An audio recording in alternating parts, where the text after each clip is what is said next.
Hello, welcome to the channel. If you're a fan of scary creatures and chilling stories, subscribe to the channel to support us and follow the stories. Also, leave a comment telling me where you're watching this video from, all because Tom Harding pulled into the gravel parking lot of the Shoshone National Forest Ranger Station, his weathered Subaru Outback kicking up a small cloud of dust.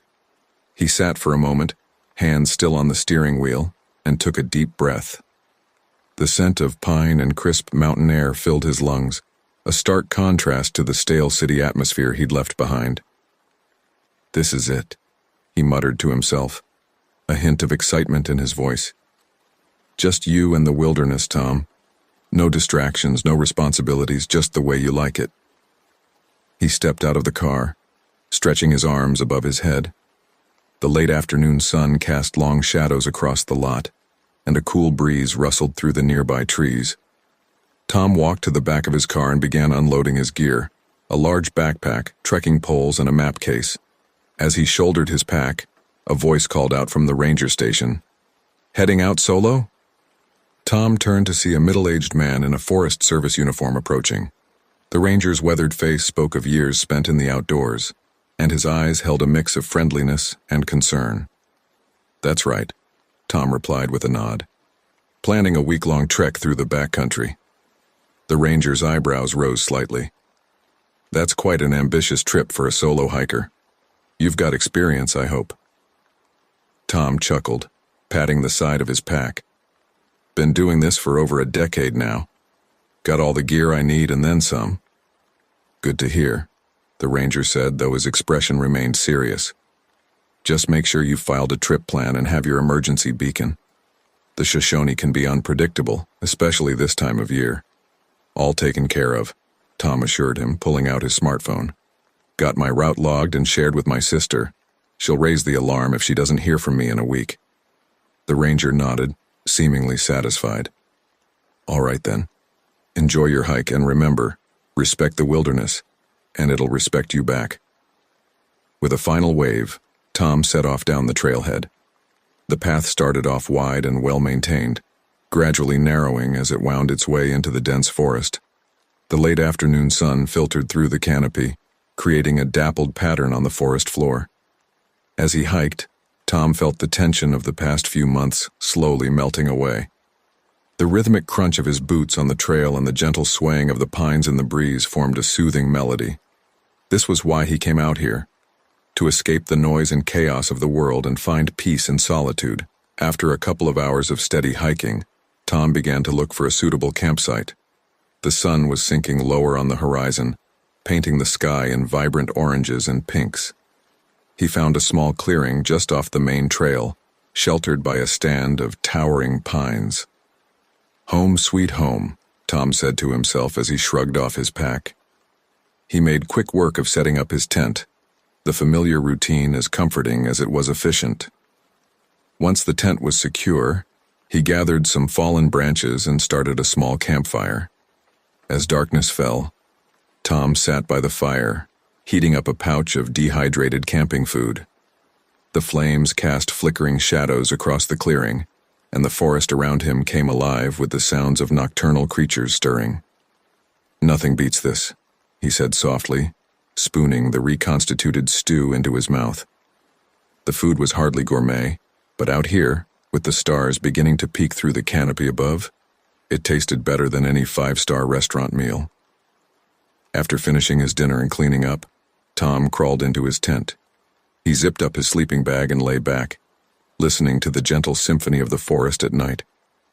Owls hooted in the distance and a cool breeze rustled through the leaves outside. Just as he was drifting off to sleep, a sharp crack echoed through the night. Tom's eyes snapped open, suddenly alert. It sounded like a twig snapping not too far from his campsite. "Probably just a deer," he muttered, trying to reassure himself. But something about the sound had sent a chill down his spine. It had seemed deliberate somehow. Tom lay still, straining his ears. For several long minutes he heard nothing but the usual forest sounds. Just as he was beginning to relax, convinced it had been his imagination, he heard it again. Another snap, closer this time. Heart pounding, Tom unzipped his sleeping bag and fumbled for his flashlight.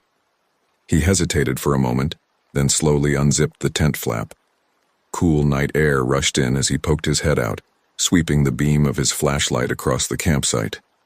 The fire had died down to glowing embers, casting an eerie red glow over the clearing. Tom's light danced across the trunks of the surrounding trees, creating shifting shadows that seemed to move of their own accord. But there was nothing there. No animals, no other hikers. Nothing to explain the sound he'd heard. "Hello?" Tom called out, immediately feeling foolish. Of course there would be no answer. He was miles from the nearest person. Shaking his head at his own jumpiness, Tom retreated back into his tent. "Get it together, man," he chided himself. "You've done this 100 times.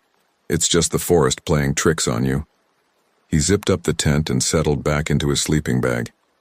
As he lay there waiting for sleep to return, Tom couldn't shake the feeling that something had changed. The forest, which had seemed so welcoming just hours ago, now felt oppressive, almost menacing. Just before he drifted off, Tom's last conscious thought was of the ranger's words. "Respect the wilderness, and it'll respect you back." He couldn't help but wonder, what happened if you lost that respect? Unknown to Tom, as he finally fell into an uneasy sleep, a shadow detached itself from the tree line. It moved with unnatural silence, circling the campsite once before melting back into the darkness of the forest. The hunt had begun. The first rays of dawn filtered through the canopy, casting dappled shadows across Tom's tent.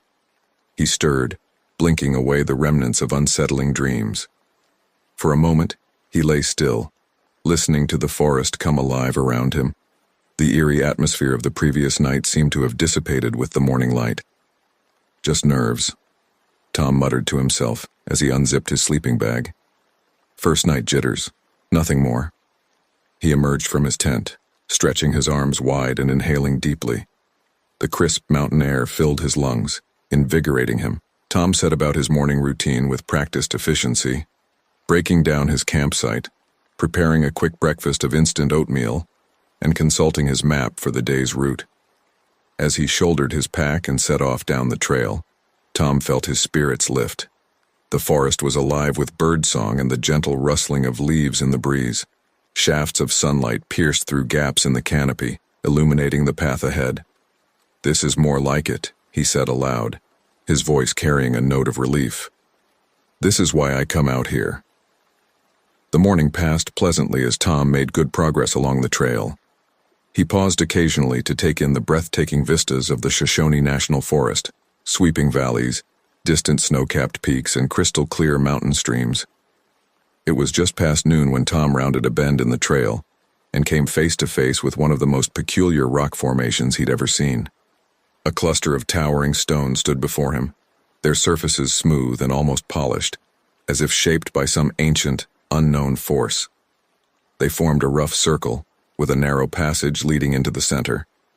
Tom approached cautiously, his curiosity piqued. As he drew closer, he could have sworn he heard something, a faint, barely audible sound coming from the rocks themselves. "Hello?" he called out, wondering if perhaps another hiker was hidden among the stones. But there was no response, just the continued whisper that seemed to emanate from the very rock. Intrigued, Tom stepped into the circle. The whispers grew louder, though still indistinct. He pressed his ear against one of the cool, smooth surfaces, straining to make out words. "What are you trying to tell me?" he murmured, half to himself and half to the stones. Suddenly, a sharp crack echoed through the air. Tom whirled around, his heart racing. The sound had come from just behind him, like a branch snapping under someone's foot. But as he scanned the area, he saw nothing but trees and underbrush. "Is someone there?" Tom called out, his voice echoing off the rock formation. No response came, save for the continued whispers from the stones.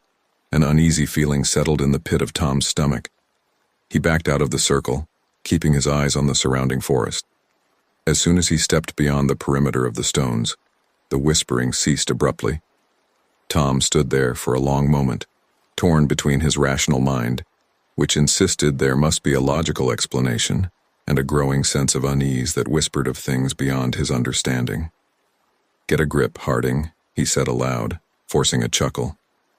"Talking rocks and invisible hikers? You're letting your imagination run wild." With a final glance at the eerie rock formation, Tom continued down the trail. He picked up his pace, eager to put some distance between himself and the whispering stones. As he hiked, he couldn't shake the feeling that he was being watched. The afternoon wore on, and Tom found himself constantly glancing over his shoulder.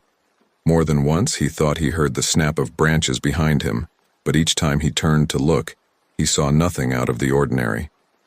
"It's just wildlife," he reassured himself. "Deer, maybe, or a bear keeping its distance." But deep down, Tom knew this was different. In all his years of solo hiking, he'd never felt this unsettled. The forest, which had always been a source of comfort and rejuvenation, now seemed alien and vaguely threatening. As the sun began to dip towards the horizon, Tom started looking for a suitable campsite. He found a small clearing near a bubbling stream and began to set up his tent. The routine tasks helped calm his nerves, and by the time he had a small fire going, he'd almost convinced himself that the day's events were nothing more than an overactive imagination. Tom sat by the fire, stirring a pot of rehydrated chili. The warmth of the flames and the familiar smell of the food were comforting, grounding him in the normalcy of camping. "See," he said to himself, "nothing to worry about. Just another night in the—" His words were cut short by a loud crack directly behind him. Tom leapt to his feet, nearly knocking over his dinner in the process. He spun around, heart pounding, to face nothing. The forest beyond the firelight was still and silent. "Okay, that's enough," Tom said, his voice shaky. "Who's out there? This isn't funny anymore." Only the crackling of the fire answered him. Tom grabbed his flashlight and swept its beam across the tree line. The light revealed nothing but the usual forest scenery, trees, bushes, and shadows. As he stood there, flashlight in hand, Tom felt a chill that had nothing to do with the cooling night air. The whispering rocks, the constant sense of being followed, the unexplained sounds, it all added up to something he couldn't explain away. "Maybe I should head back tomorrow," he mused aloud. "Cut the trip short. Better safe than sorry, right?" Even as he said it, Tom knew he wouldn't turn back. His pride wouldn't let him. He was an experienced backpacker after all. He couldn't let a few strange occurrences send him running back to civilization. With a sigh, Tom returned to his fire and finished his meal. As he cleaned up and prepared for bed, he couldn't shake the feeling that he was being watched. He zipped himself into his tent, lying awake for what felt like hours, listening to every little sound of the forest night. Just as he was finally drifting off to sleep, a new sound jolted him awake. It wasn't the snap of a branch this time, but something altogether more unsettling. It was a whisper, just like the ones he'd heard from the rocks earlier that day, but this time it seemed to be coming from all around him, as if the very forest was trying to speak. Tom lay rigid in his sleeping bag, straining to make out words in the whispers, but they remained maddeningly indistinct, always just on the edge of comprehension. As the whispers continued, mingling with the normal sounds of the forest, Tom realized that his solo hiking trip had become something he never expected, a journey into the unknown, where the line between reality and the impossible was beginning to blur. With that unsettling thought, Tom finally fell into a fitful sleep, unaware that his true trials in the Shoshone National Forest were only just beginning. The babbling of the nearby brook should have been soothing, but for Tom Harding, it only added to his growing unease. He had chosen this spot for his second night's camp primarily because of the water source, but now, as darkness fell, he found himself wishing he had pressed on further. Tom sat by his small campfire, absently stirring the remains of his dinner. The events of the day, the whispering rocks, the constant feeling of being watched, the inexplicable sounds, had left him on edge. He glanced over his shoulder for what felt like the 100th time, seeing nothing but the encroaching darkness of the forest. "Get it together, Tom," he muttered to himself. You're letting your imagination run wild." But even as he said it, he couldn't shake the feeling that something was off. The forest, which had always been a sanctuary for him, now felt alien and vaguely threatening. With a sigh, Tom doused his fire and retreated to his tent. He zipped himself into his sleeping bag, trying to focus on the sound of the brook rather than the unsettling silence of the forest beyond. As he drifted off to sleep, Tom's mind wandered to the strange rock formation he'd encountered earlier. The whispers seemed to follow him into his dreams, growing louder and more insistent. In his dream, Tom found himself running through an endless forest. The trees stretched impossibly high, their branches intertwining overhead to block out the sky. Behind him, he could hear something crashing through the underbrush, always just out of sight. "Leave me alone," Tom shouted, his voice echoing strangely in the dreamscape. "What do you want from me?" The only response was the sound of breaking branches growing ever closer. Tom ran faster, his lungs burning, his legs aching. But no matter how fast he ran, the presence behind him kept pace. Suddenly, the forest opened up into a clearing. In the center stood the Whispering Rocks, now towering hundreds of feet into the air. As Tom approached, the whispers grew to a deafening roar. "What are you trying to tell me?" Tom yelled, pressing his hands against his ears. Just as he felt he couldn't take it anymore, a loud crack echoed through the clearing. Tom spun around to see a massive, shadowy figure emerging from the tree line. It moved with unnatural grace, its form shifting and changing as it approached. Tom tried to run, but his feet seemed rooted to the spot. The figure loomed over him, reaching out with elongated branch-like fingers. With a gasp, Tom jerked awake, his heart pounding. He lay still for a moment, listening intently. The brook still burbled nearby, and a light wind rustled through the trees. Everything seemed normal. Then he heard it, the unmistakable sound of a branch breaking somewhere close to his tent. Tom's breath caught in his throat. He fumbled for his flashlight, his hands shaking slightly.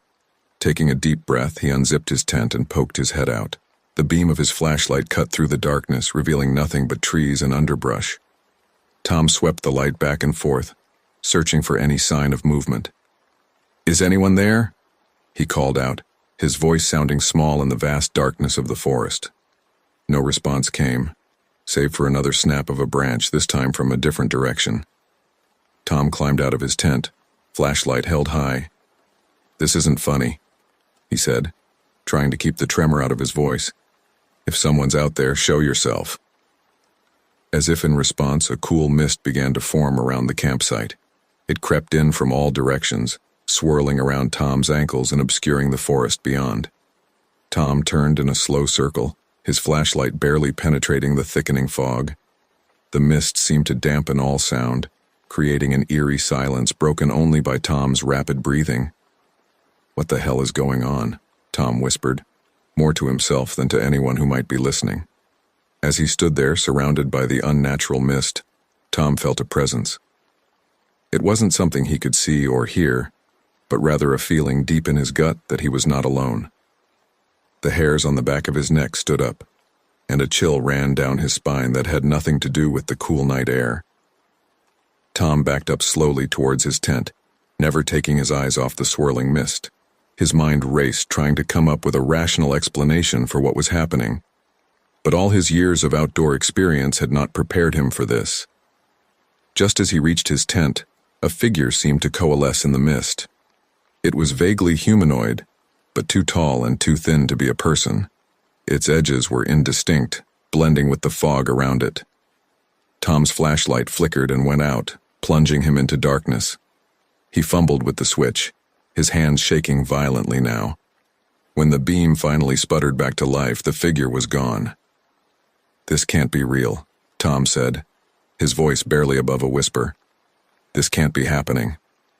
He retreated into his tent, zipping it up tightly behind him. Tom knew it was an illusion of safety. Whatever was out there, a thin layer of nylon wouldn't stop it. But he needed some barrier between himself and the impossible things he had seen. As he huddled in his sleeping bag, Tom tried to make sense of what was happening. He had always prided himself on his rationality, on his ability to stay calm in challenging situations. But this was beyond anything he had ever experienced.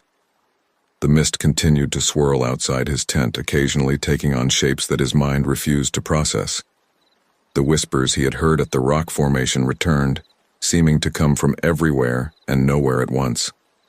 Tom pressed his hands against his ears, trying to block out the sound. "Go away," he pleaded. "Just leave me alone."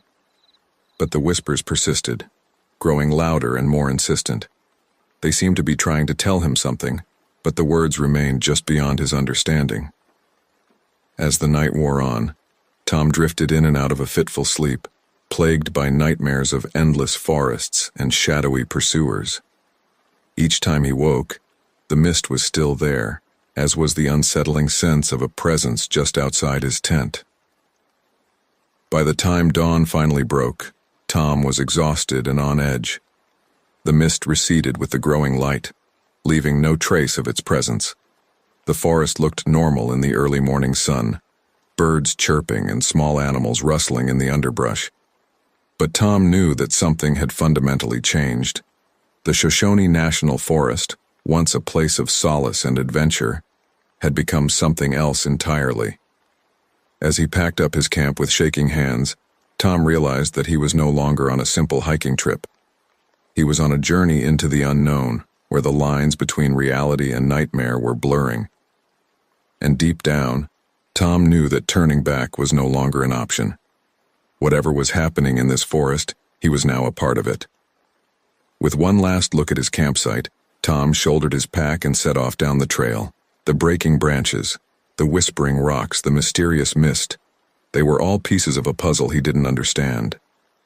But as he walked deeper into the forest, Tom was determined to unravel the mystery, no matter where it might lead him. The morning sun filtered through the canopy, dappling the forest floor with patches of light. Tom Harding trudged along the trail, his eyes darting from side to side, scanning the woods for any sign of the previous night's strangeness. He'd barely slept, and exhaustion weighed heavily on him, both physically and mentally. It wasn't real, Tom muttered to himself, shaking his head. The mist, the whispers, it was all just my imagination. Had to be.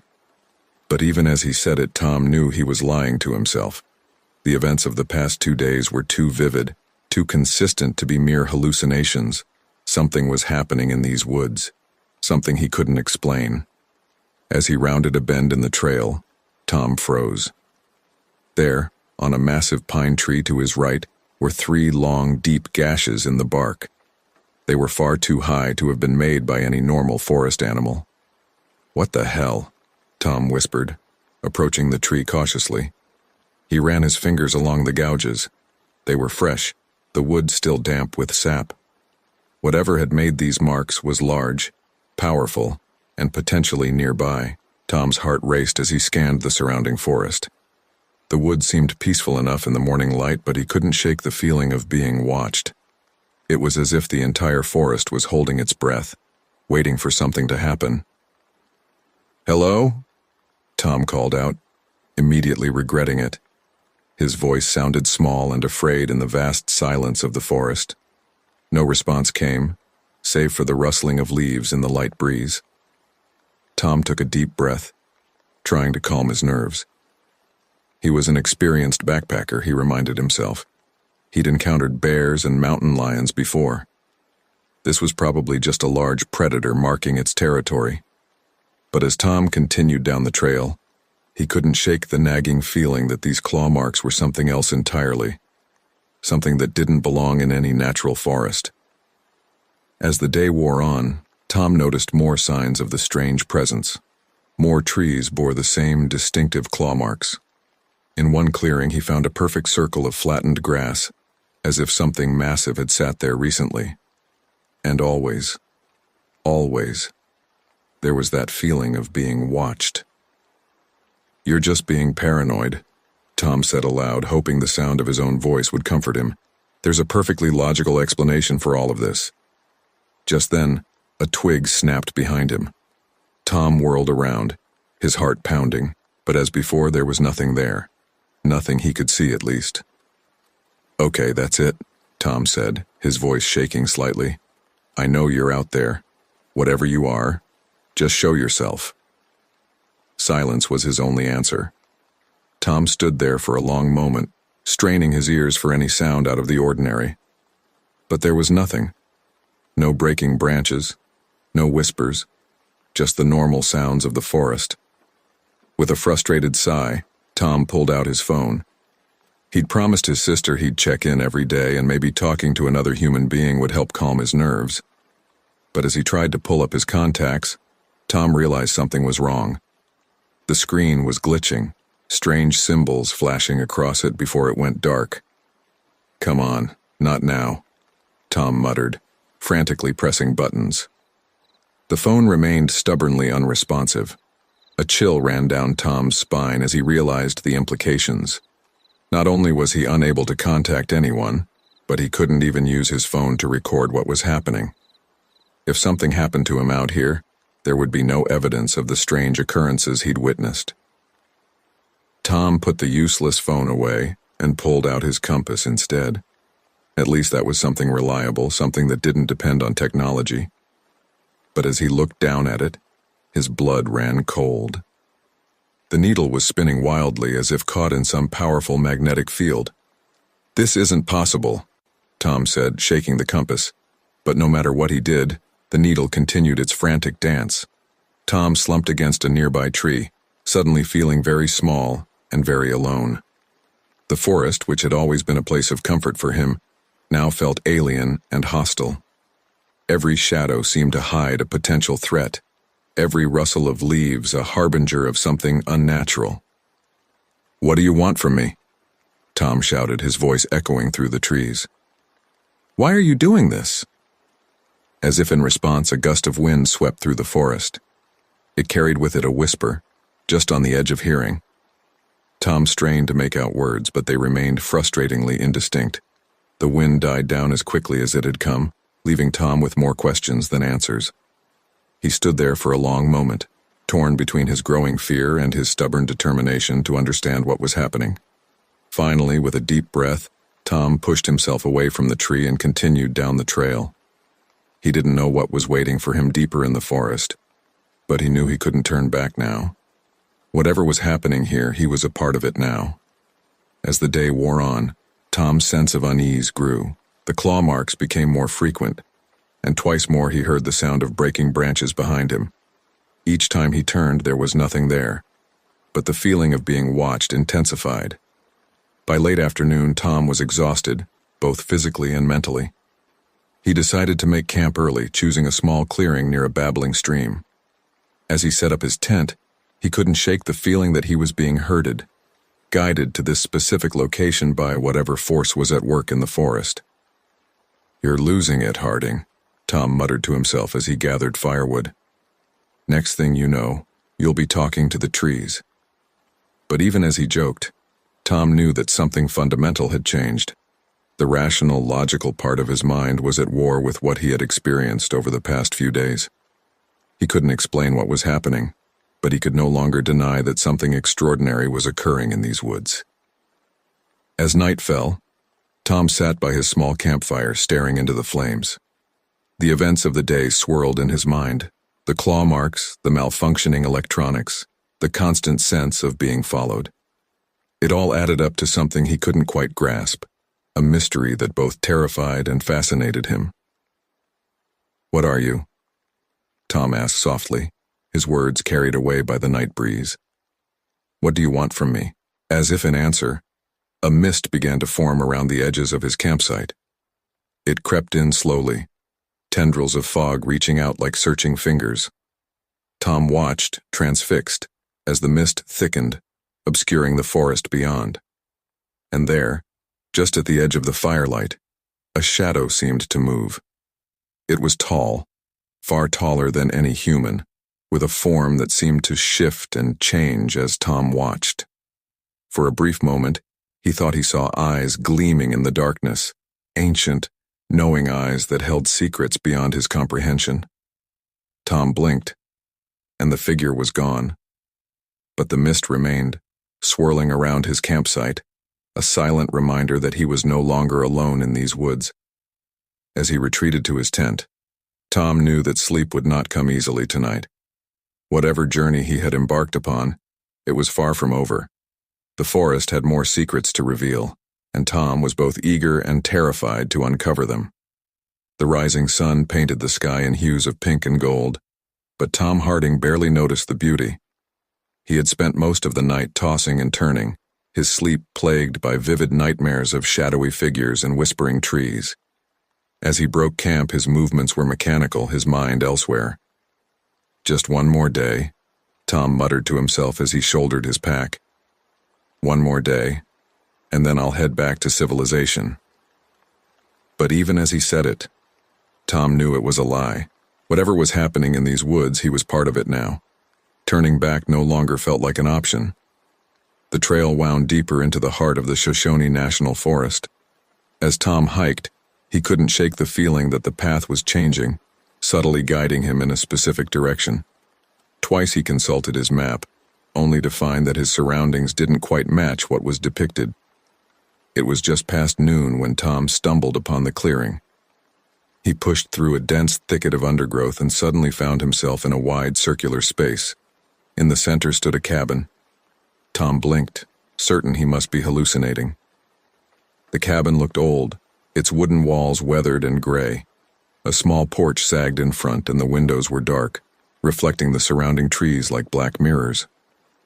"This can't be real," Tom said aloud, his voice sounding strange in the sudden stillness of the clearing. "There's no cabin marked on the map here." Cautiously, he approached the structure.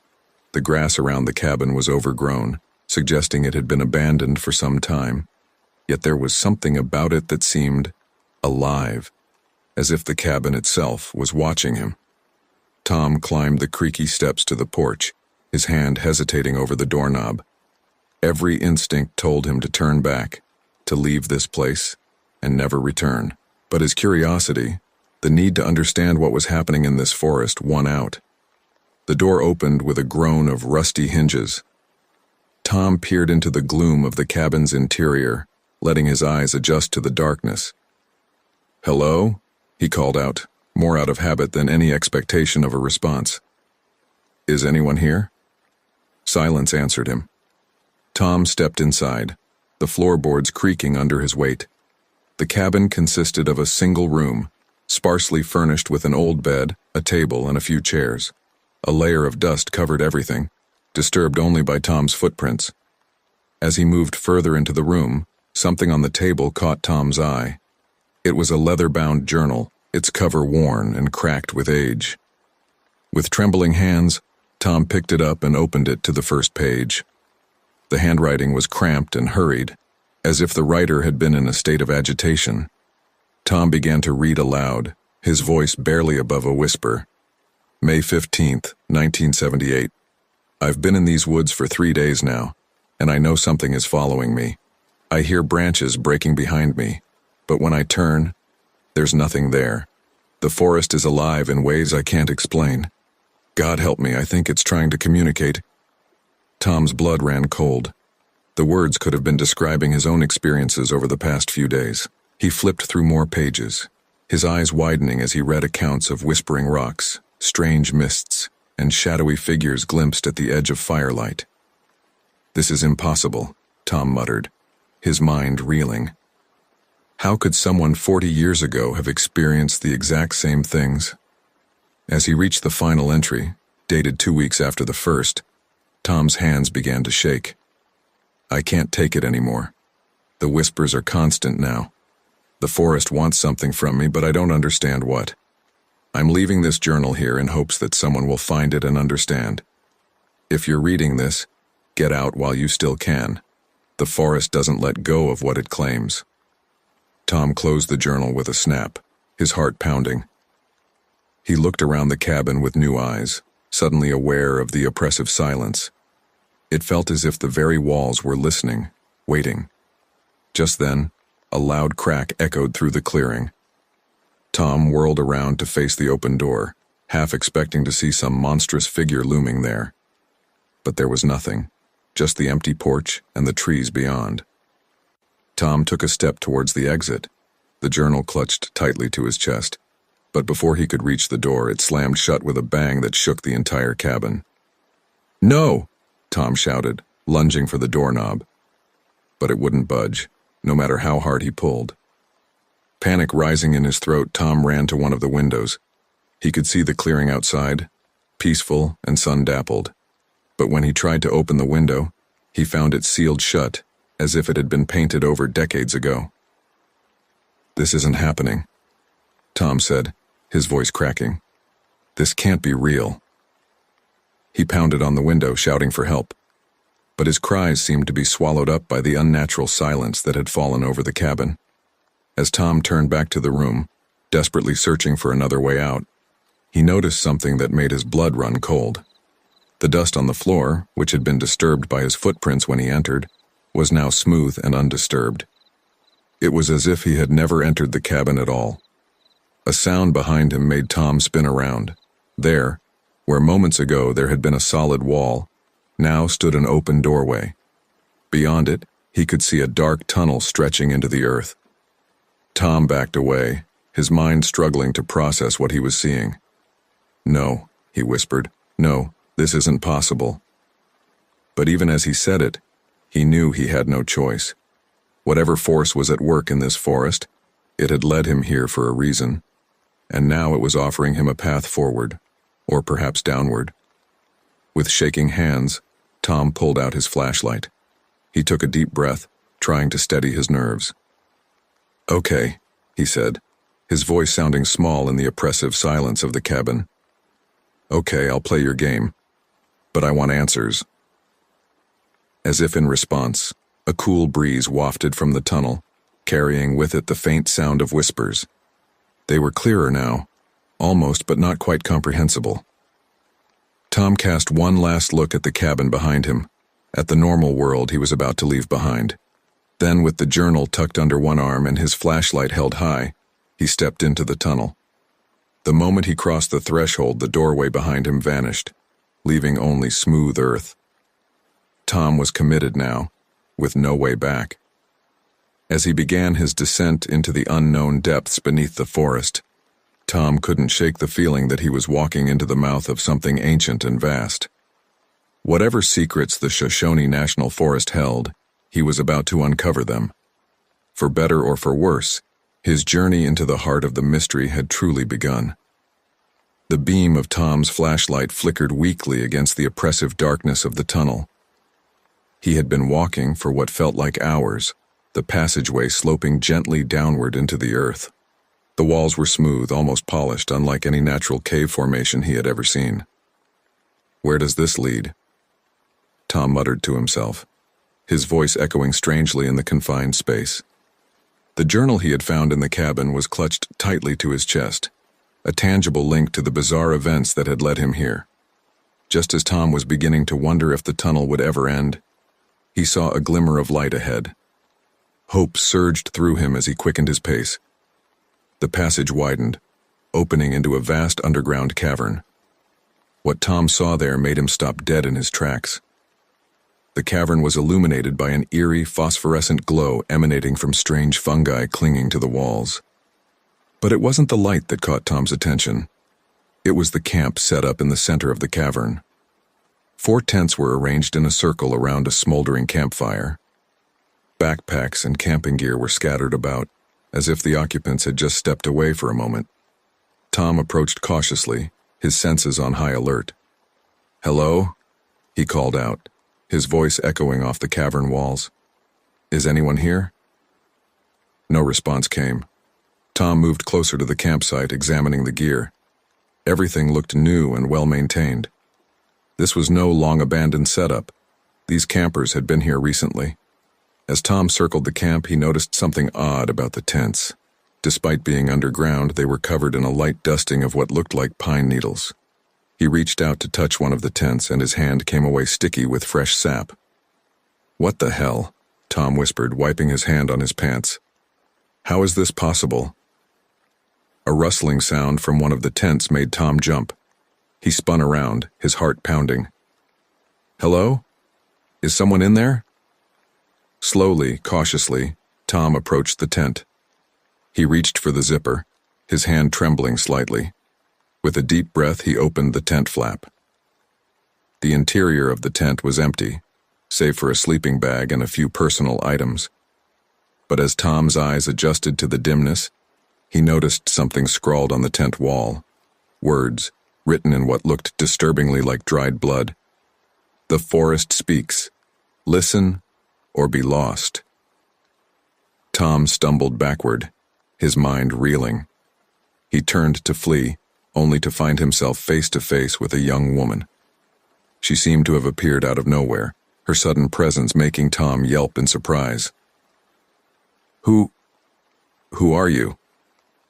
Tom gasped, his heart racing. The woman tilted her head, regarding Tom with an unnervingly calm expression. "I'm Lily," she said, her voice soft and melodious. "We've been waiting for you, Tom." Tom's blood ran cold. "How do you know my name? What is this place?" Lily smiled, but it didn't reach her eyes. "This is a waypoint, a place between places. We're like you, Tom, drawn here by the forest's call." As if on cue, 3 more figures emerged from the shadows of the cavern. 2 men and another woman, all looking to be in their late 20s or early 30s. They approached silently, forming a loose circle around Tom. "What do you mean, drawn here?" Tom asked, fighting to keep his voice steady. "What's happening in this forest?" One of the men, a tall, broad-shouldered fellow with a thick beard, spoke up. "The forest is alive, Tom. More alive than we ever imagined. It's been calling to people for years, decades, maybe centuries." "But why?" Tom pressed, looking from face to face. "What does it want?" The other woman, petite with fiery red hair, laughed softly. "That's the question, isn't it? We've been trying to figure that out ourselves." Tom's mind was spinning. He held up the journal he'd found in the cabin. "I found this. It describes experiences like mine, like ours, from over 40 years ago." Lily nodded, unsurprised. "We've found similar accounts. The oldest dates back to the early 1800s. The forest has been reaching out for a long time, Tom. We're just the latest to hear its call." Tom looked around the camp, a thought suddenly occurring to him. "But where is everyone else? These tents, this gear. There should be more people here." A heavy silence fell over the group. The bearded man cleared his throat. "We were a larger group when we arrived. But the others, they listened too closely to the forest's whispers. They changed." "Changed?" Tom echoed, a chill running down his spine. "What do you mean, changed?" The red-haired woman stepped forward, her green eyes intense. "The forest offers knowledge, Tom, power, but it comes at a price. Those who embrace it too fully, they become something else, something no longer human." Tom thought back to the shadowy figure he had glimpsed at the edge of his campfire, the impossibly tall, shifting form. Are they still out there, in the forest?" Lily nodded solemnly. "They are the forest now, or part of it at least. They're what's been watching you, following you, testing you." Tom's legs felt weak. He sank down onto a nearby log, trying to process everything he'd heard. "So what do we do now? How do we get out of here?" The group exchanged glances. The bearded man spoke, his voice grave. "That's the thing, Tom. We don't think we can leave. Not until we understand what the forest wants. Not until we've answered its call." As if in response to his words, a wind began to blow through the cavern. It should have been impossible, this far underground, but Tom felt it tugging at his clothes, carrying with it the now familiar whispers. Lily crouched down in front of Tom, her eyes searching his face. "The question is, Tom Harding, are you ready to listen? Really listen? Because once you do, there's no going back. You'll be part of this, for better or worse." Tom looked around at the group, these strangers who were now his only link to the world he'd left behind. He thought of the bizarre events that had led him here, the mystery that had drawn him in. Finally, he nodded. "I'm ready. he said, surprised at the steadiness of his voice. "Tell me everything you know." Lily smiled, a genuine expression this time. "Then let's begin. But first, a warning. The forest, it doesn't just speak. Sometimes it shows, and what you're about to see may change you forever." As Lily spoke, the whispers in the wind grew louder. The phosphorescent fungi on the cavern walls pulsed with an otherworldly light. Tom felt a presence pressing in on his mind, ancient and vast and utterly alien. The journey that had begun with a simple hiking trip was about to take Tom Harding to places he had never imagined. As he sat there in that impossible underground camp, surrounded by fellow seekers of the forest's truth, Tom realized that his old life was over. Whatever lay ahead, there was no turning back now. The forest had called, and he had answered. All that remained was to discover the price of that response. The cavern's phosphorescent glow pulsed rhythmically, matching the cadence of Tom's racing heart. He sat in a circle with Lily, the bearded man, who had introduced himself as Gabe, the redhead, Sarah, and the other man, Marcus. They had spent what felt like hours sharing their experiences, piecing together the puzzle of the forest's mystery. "So," Tom said, running a hand through his disheveled hair, "you're telling me that this forest is some kind of sentient entity? And it's been luring people here for centuries?" Gabe nodded solemnly.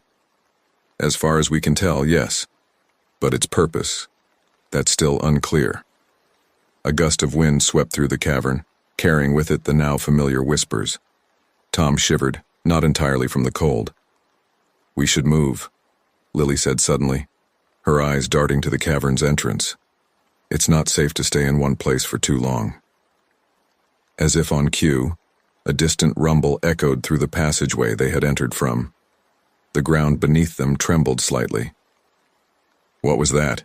Tom asked, alarm evident in his voice. Marcus stood up, his face grim. "The forest. It's changing again. We need to go. Now." They quickly packed up the camp, working with the efficiency of those who had done this many times before. Tom helped where he could, still feeling like an outsider in this strange group. As they prepared to leave, Sarah approached Tom, her green eyes intense. "There's someone you need to meet," she said in a low voice, someone who might have answers. Tom's curiosity piqued. "Who?" "An old hermit," Sarah replied. "He lives in these woods, has for decades. If anyone knows the truth about this place, it's him." They set off through a different tunnel, one that sloped gently upward. As they walked, Tom's mind raced with questions. "How long have you all been here?" he asked. "Time works differently in this forest," Lily explained. "For us, it feels like we've been here for months, but based on the dates in our journals, it's been years." Tom's stomach dropped. "Years? But how is that possible?" Gabe chuckled humorlessly.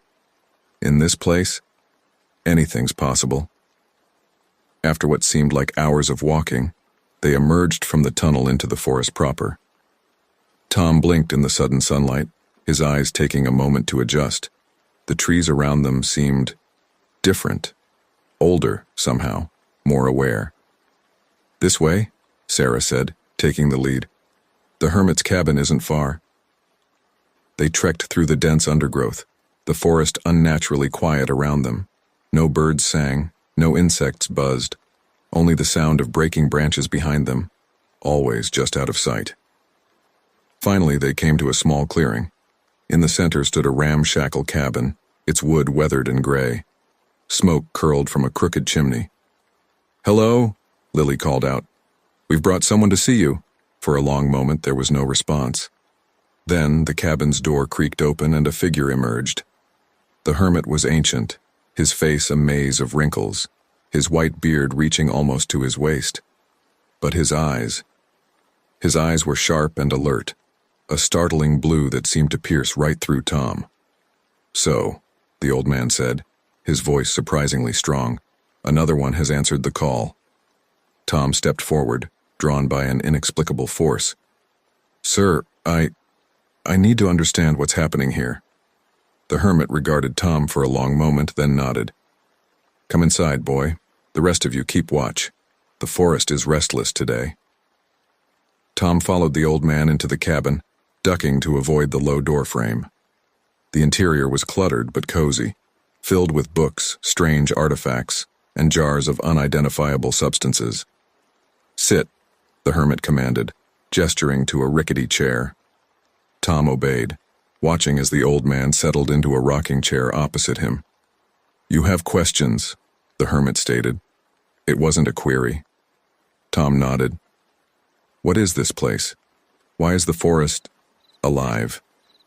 The old man sighed, a sound filled with the weight of years. This forest, boy, is old, older than you can imagine.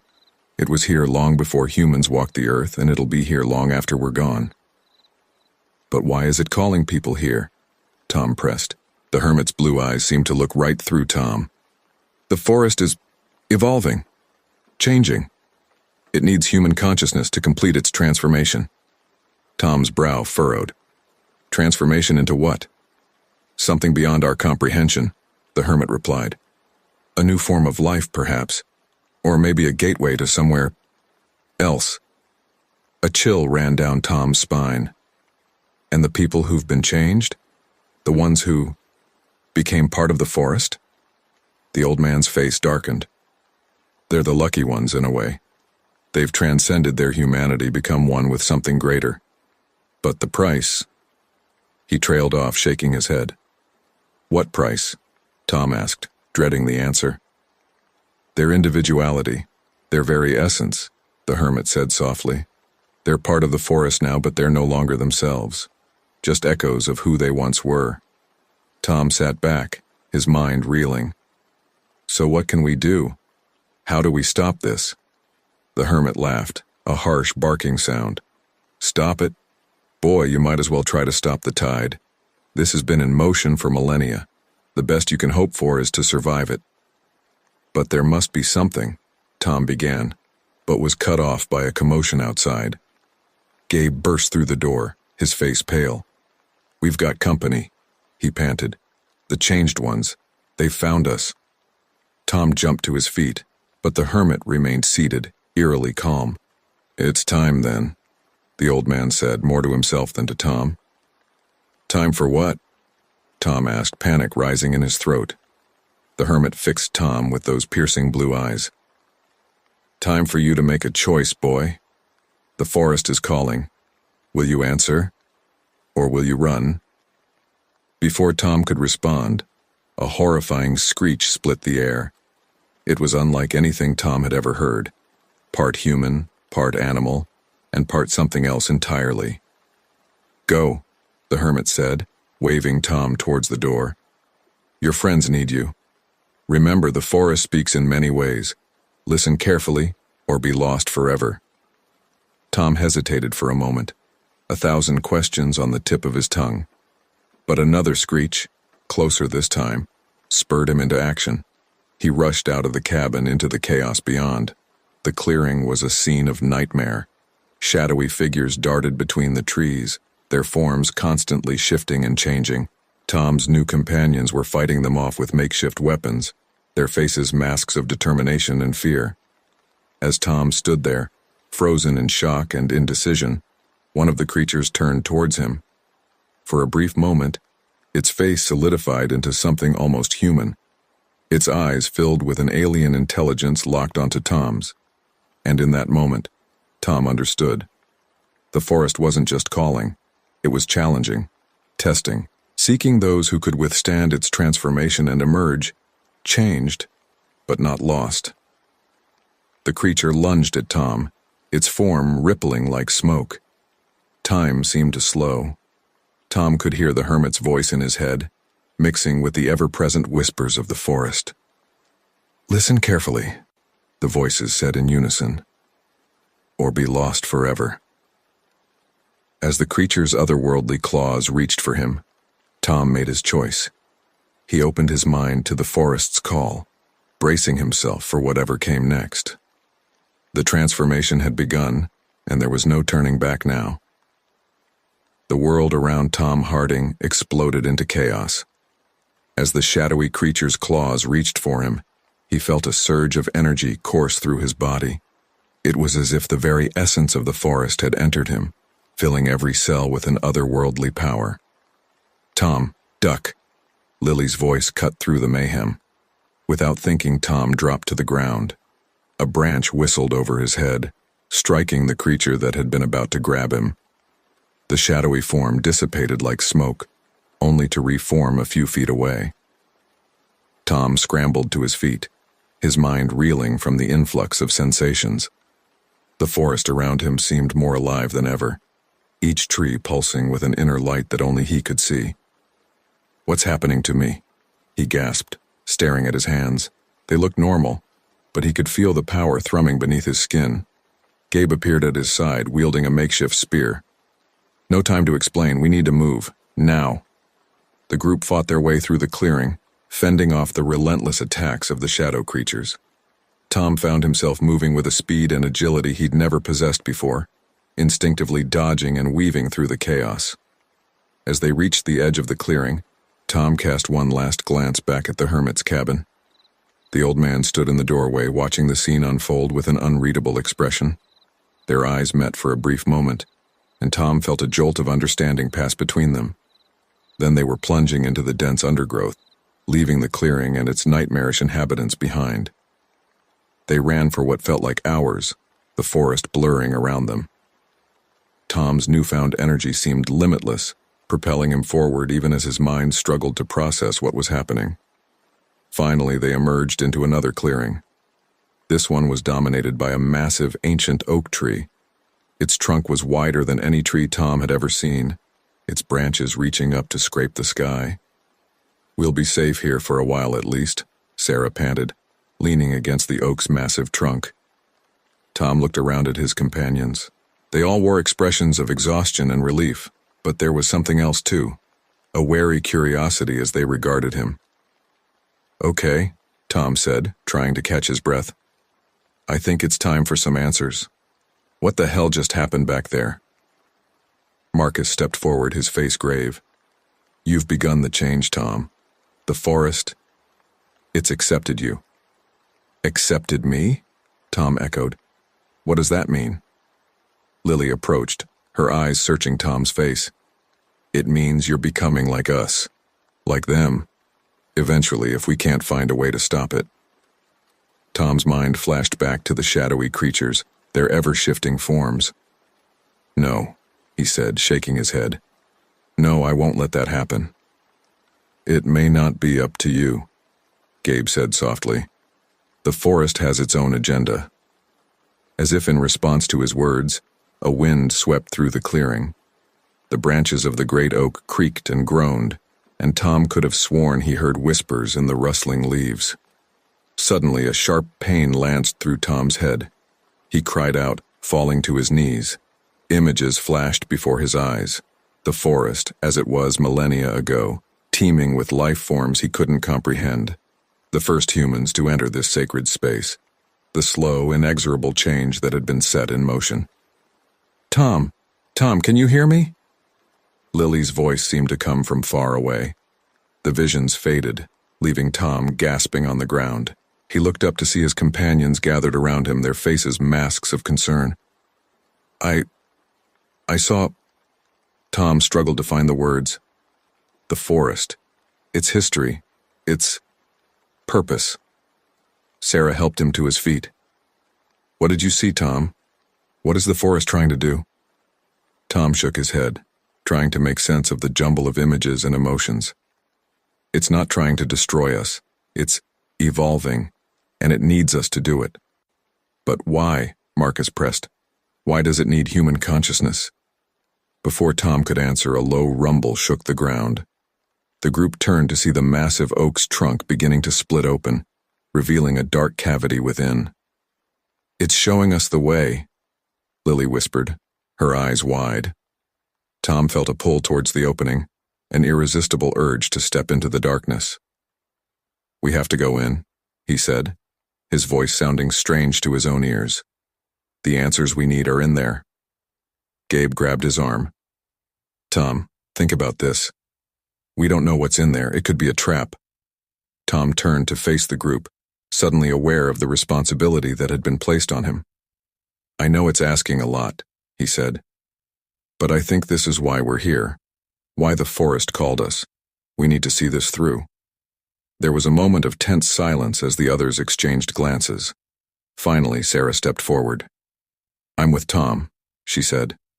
"We've come too far to turn back now." One by one, the others nodded their agreement. Tom felt a surge of gratitude for these strangers who had become his allies in this bizarre journey. "All right," Tom said, turning back to the oak. "Let's do this." They approached the opening cautiously. As they drew closer, Tom could feel the energy emanating from within, ancient, powerful, and undeniably alive. "Stay close," he warned the others, "and be ready for anything." With a deep breath, Tom stepped into the darkness of the tree. The others followed, and as soon as they were all inside, the opening sealed behind them with a soft groan. For a moment, they were in complete darkness. Then, slowly, a soft blue glow began to emanate from the walls of the cavity. Tom gasped as he realized what he was seeing. The inside of the tree was alive with the same phosphorescent fungi they had seen in the underground cavern. "It's beautiful," Lily whispered, her voice filled with awe. As their eyes adjusted to the dim light, they saw that they were standing at the top of a spiral staircase, carved into the very heart of the tree. It descended into depths they couldn't see. "Well," Tom said, trying to keep the tremor out of his voice, "I guess we go down." They began their descent, the glowing fungi lighting their way. With each step, Tom could feel the forest's energy growing stronger. The whispers that had been at the edge of his consciousness for days now filled his mind, becoming clearer and more insistent. As they spiraled deeper into the earth, Tom realized that they were no longer just in a tree. They were journeying into the very heart of the forest itself. Whatever secrets lay at the bottom of this staircase would change them forever. "We're close," Tom said, though he couldn't have explained how he knew. "Whatever the forest wants to show us, we're about to see it." The staircase ended abruptly, opening into a vast spherical chamber. In the center floated a pulsing orb of light, its surface rippling like water. "What is it?" Marcus breathed, his eyes wide with wonder. Tom stepped forward, drawn by an irresistible force. "It's the forest's heart," he said, "its consciousness, and its calling to us." As one, the group moved towards the orb. Tom reached out, his fingers inches from its surface. He could feel the others doing the same. "Whatever happens," Tom said, looking at each of his companions in turn, "we're in this together." With a collective breath, they touched the orb. The world around them exploded into light, and Tom felt himself falling into a sea of memories and knowledge that spanned millennia. The true nature of the forest, and their role in its grand design, was about to be revealed, and nothing would ever be the same again. The moment Tom's fingers touched the pulsing orb, his world exploded into a kaleidoscope of sensations. Colors he had never seen before danced across his vision, and sounds beyond human comprehension filled his ears. He felt his consciousness expanding, merging with something vast and ancient. In that instant, Tom Harding ceased to be just Tom Harding. He was the forest, and the forest was him. Millennia of memories flooded his mind, overwhelming in their intensity. He saw the birth of the forest, eons ago, when the world was young and wild. He felt the slow awakening of consciousness within the trees, the gradual development of a collective mind that spanned acres of woodland. Then came the humans. At first, they were just another animal in the forest's ecosystem. But as they evolved, as their own consciousness grew more complex, the forest sensed an opportunity. "Do you understand now?" A voice echoed in Tom's mind. It was Lily's, yet not quite Lily's. It was her voice blended with the whispers of 1,000 trees. I think so," Tom replied, his own voice sounding strange and distant. "The forest, it's been guiding our evolution, shaping us." "Yes," came Gabe's voice, tinged with awe. And in turn, we've been shaping it, a symbiosis spanning millennia. The visions continued. Tom saw generations of humans entering the forest, some answering its call, others oblivious to its subtle influence. He saw those who had fully embraced the change, their bodies and minds merging with the forest in ways that defied comprehension. But why? Sarah's voice cut through the torrent of images. Why does the forest need us? The answer came not in words, but in a sudden, stark understanding. The forest was preparing for something, a cosmic event still millennia away, that would threaten not just this woodland but all life on Earth. It's creating a defense, Marcus said, his voice filled with wonder. Using human consciousness to evolve into something that can protect the planet. Tom felt a surge of emotion from the forest, relief that they finally understood, urgency for what still needed to be done. The changed ones, Tom said suddenly. The shadows we saw. They're not monsters. They're the next stage of evolution. But at what cost? Lily's voice was tinged with sadness. They've lost their humanity. The forest's response was immediate and clear. It showed them visions of the future, a world ravaged by cosmic forces beyond imagination, all life extinguished. Then, another vision, the evolved forest-human hybrid entities standing against the onslaught, preserving life on Earth. A necessary sacrifice, Gabe said softly.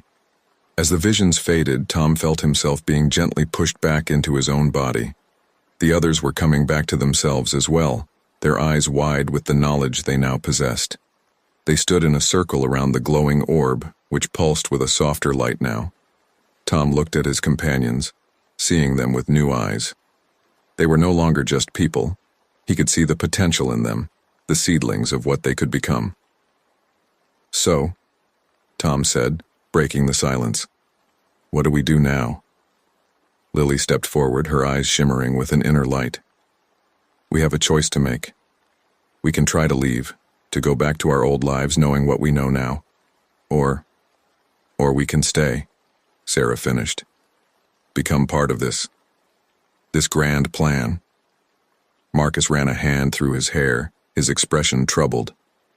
Can we even go back, after everything we've seen, everything we've experienced? Gabe shook his head. I don't think so. We're already changing. I can feel it. Tom closed his eyes, focusing on the sensations in his body. Gabe was right. There was a new energy thrumming through him, a connection to the forest that he knew could never be severed.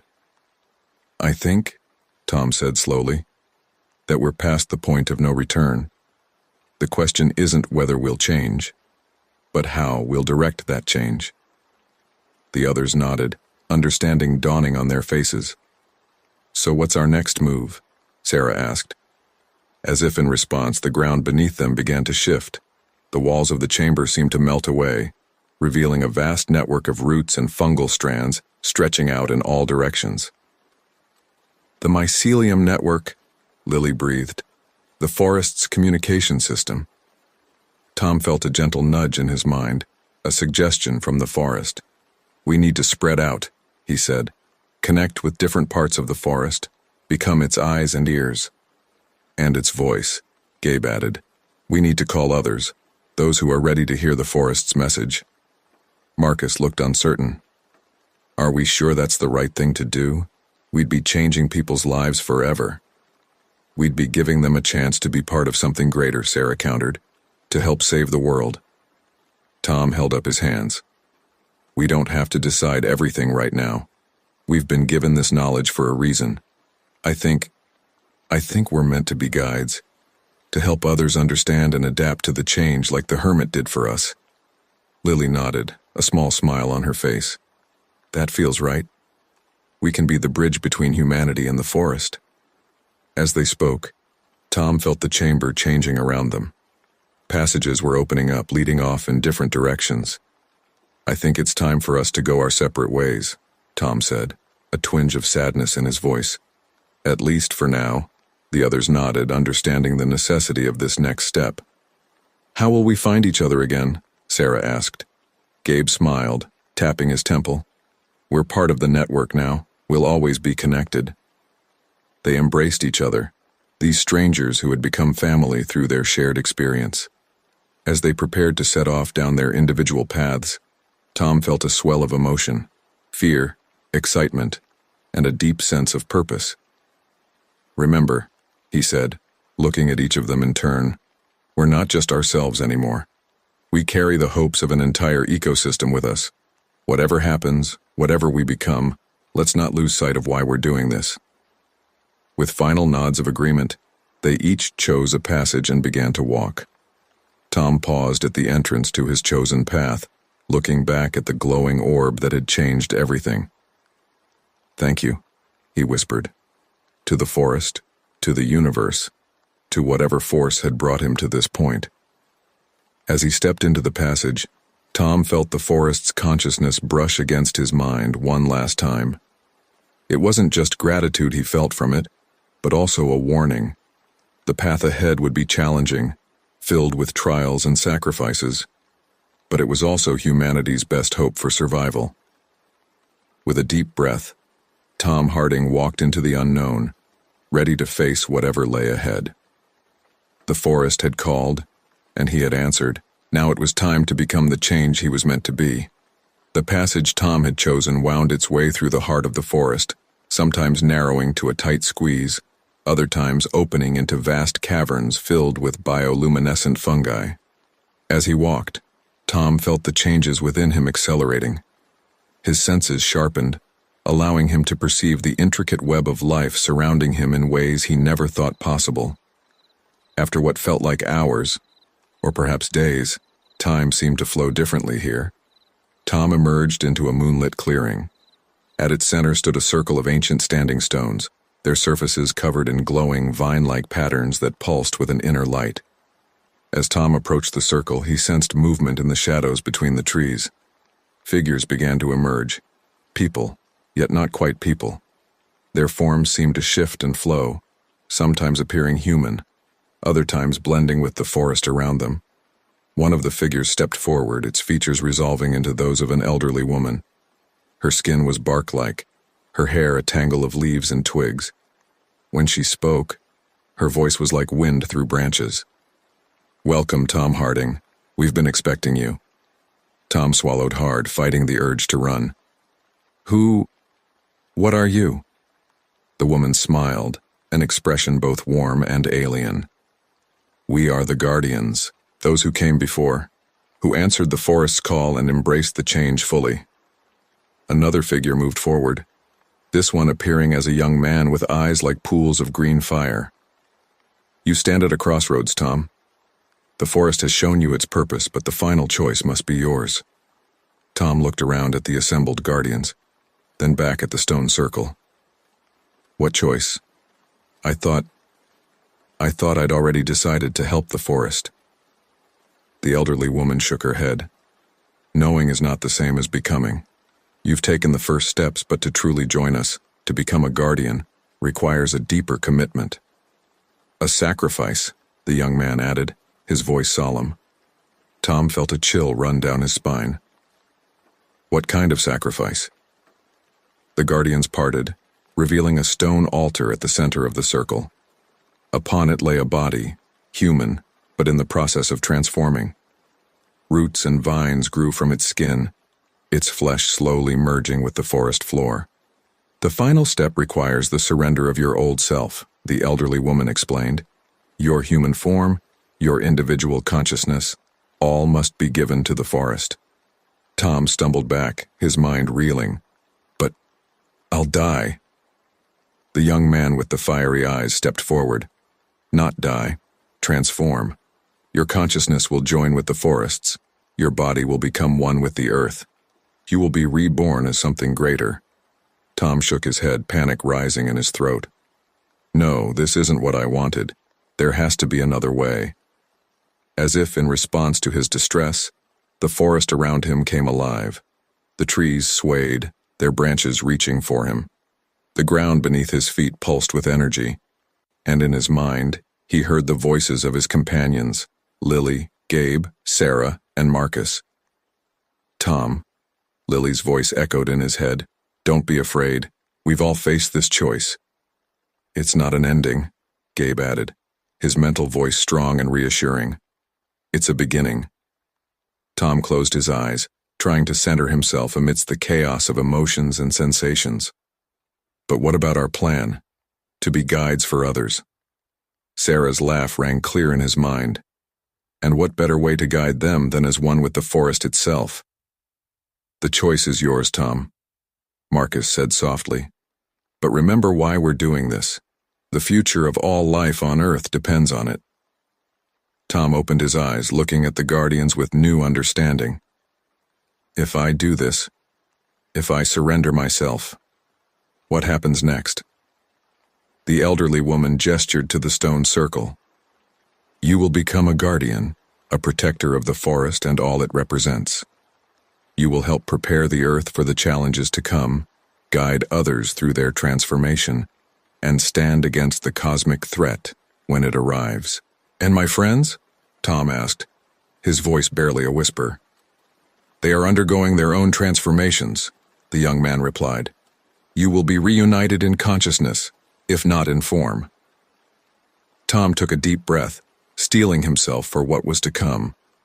He thought of the visions the forest had shown him, the future that awaited if they failed, the potential for a new kind of existence if they succeeded.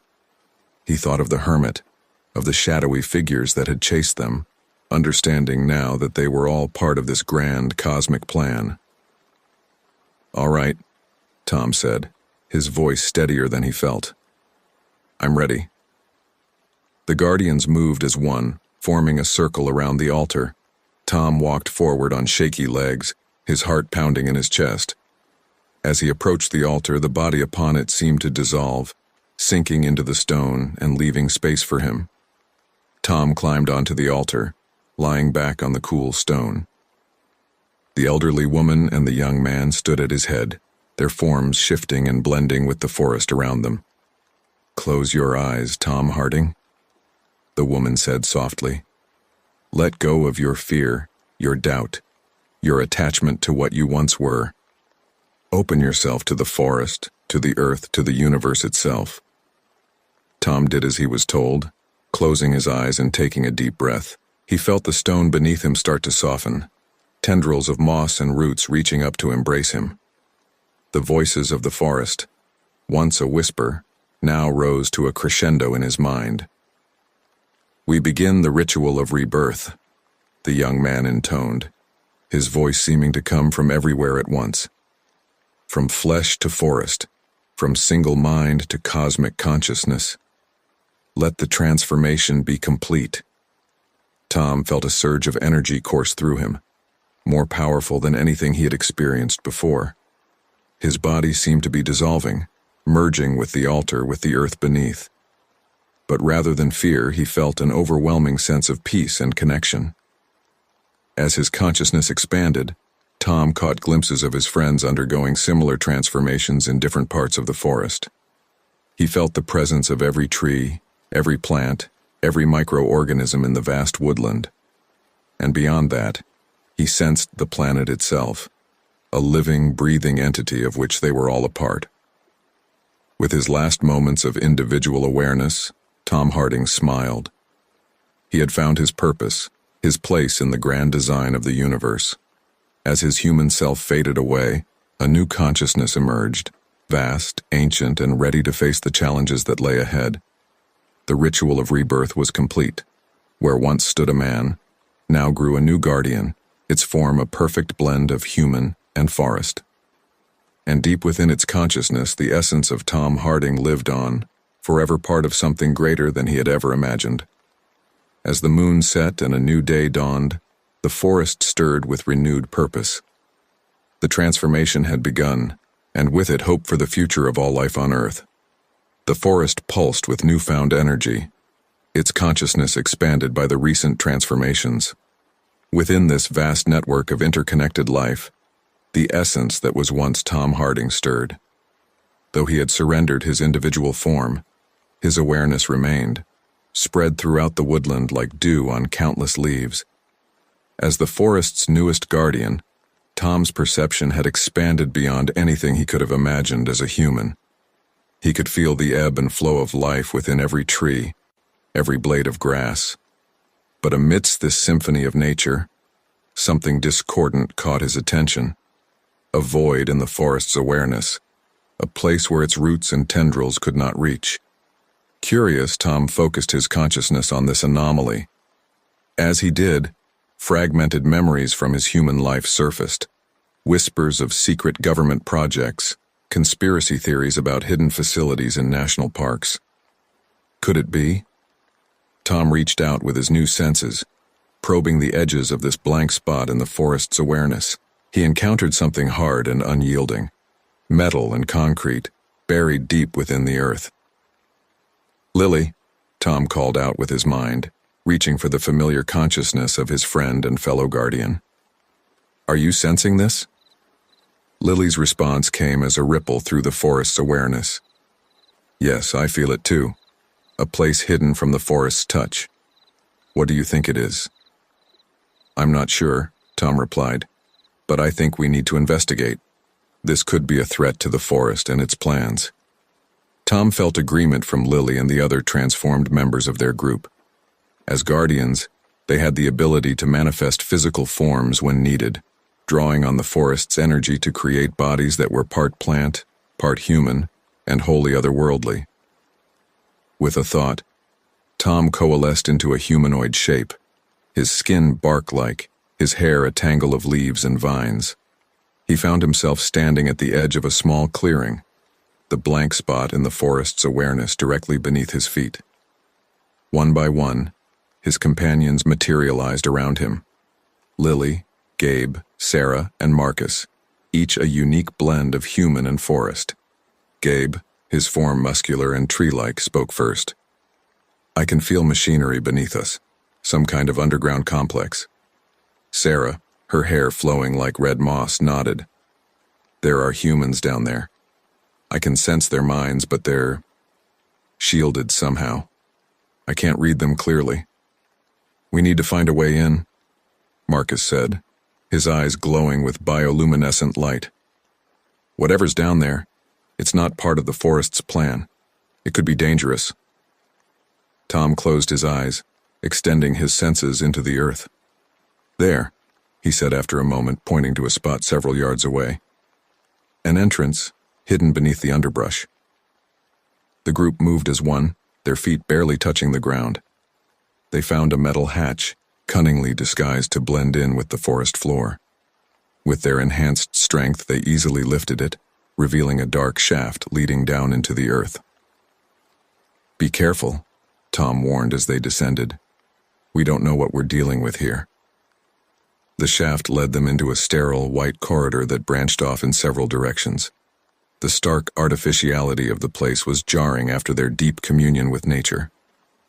"This way," Lily whispered, pointing down one of the hallways. "I sense something." Minds in distress. They moved silently through the facility, their plant-like bodies allowing them to blend into the shadows when needed. As they went deeper, they began to hear voices, human voices, filled with excitement and a chilling lack of empathy.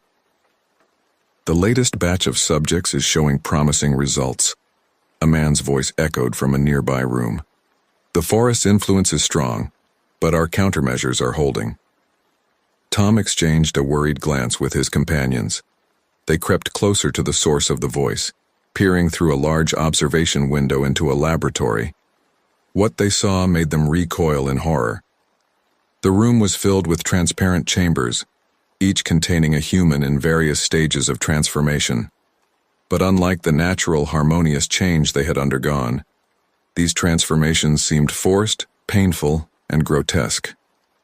"My God," Sarah gasped. "What are they doing to those people?" A scientist in a white lab coat was speaking to a group of stern-looking men in suits. "As you can see, gentlemen, we're making progress in harnessing the forest's transformative properties. With further refinement, we should be able to create super soldiers capable of interfacing with any ecosystem." One of the men in suits nodded approvingly. "Excellent work, Doctor. The potential military applications are enormous. How soon can we begin field testing? Tom felt a surge of anger and revulsion course through him. He turned to his companions, his eyes blazing with an inner fire. We have to stop this. They're perverting everything the forest stands for, everything we've become. Gabe nodded grimly. Agreed. But how? We can't just storm in there. We don't know how many of them there are, or what kind of weapons they might have. Lily's face was a mask of determination. We may not need to fight. Remember, we're not just individuals anymore.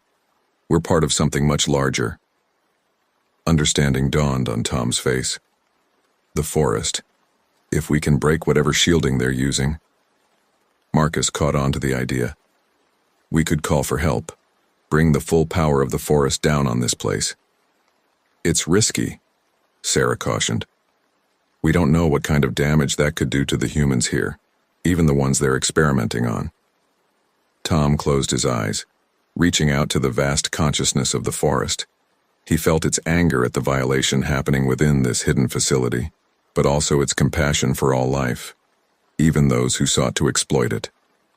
We'll give them a chance to surrender, Tom said, opening his eyes. To shut this place down voluntarily. But if they refuse... The others nodded, understanding the unspoken implication. They were guardians now, protectors of the forest and its grand design. Sometimes protection required decisive action. All right, Tom said, his voice filled with quiet authority. Let's do this. As one, the group stepped out of hiding and into the laboratory. The scientists and officials turned, their eyes widening in shock and fear at the sight of the plant-human hybrids. This ends now, Tom declared, his voice resonating with the power of the forest itself. You have no idea what forces you're meddling with or what's at stake. Surrender, and we can work together to undo the damage you've done. The lead scientist fumbled for an alarm button, but Gabe was faster. Vines shot from his arm, entangling the man's hand. Don't, Gabe growled. You really don't want to make this worse. One of the men in suits, apparently the leader, stepped forward. Despite his fear, his voice was steady. Who? What are you? Tom met the man's gaze, allowing him to see the vastness of the forest's consciousness behind his eyes. We are the forest's guardians, and you have trespassed on sacred ground. Make your choice now, cooperation or consequences. As the humans in the lab looked at each other uncertainly, Tom and his companions prepared themselves for whatever came next.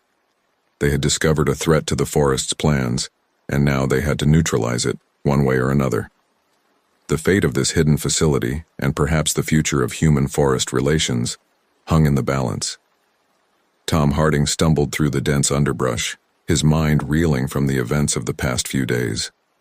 The explosion at the hidden facility still echoed in his ears, and the acrid smell of smoke clung to his clothes. Days without proper rest or food had taken their toll, and Tom's grip on reality began to slip. As he pushed through a particularly thick patch of ferns, Tom's foot caught on an exposed root, sending him sprawling to the forest floor. He lay there for a moment, face pressed into the damp earth, before slowly rolling onto his back. The canopy above him swayed gently in the breeze, and Tom's vision began to blur. Get up, he muttered to himself. You have to keep moving. But his body refused to cooperate. The soft bed of fallen leaves felt like the most comfortable mattress he'd ever encountered. As his eyelids grew heavy, the forest around him seemed to come alive with whispers.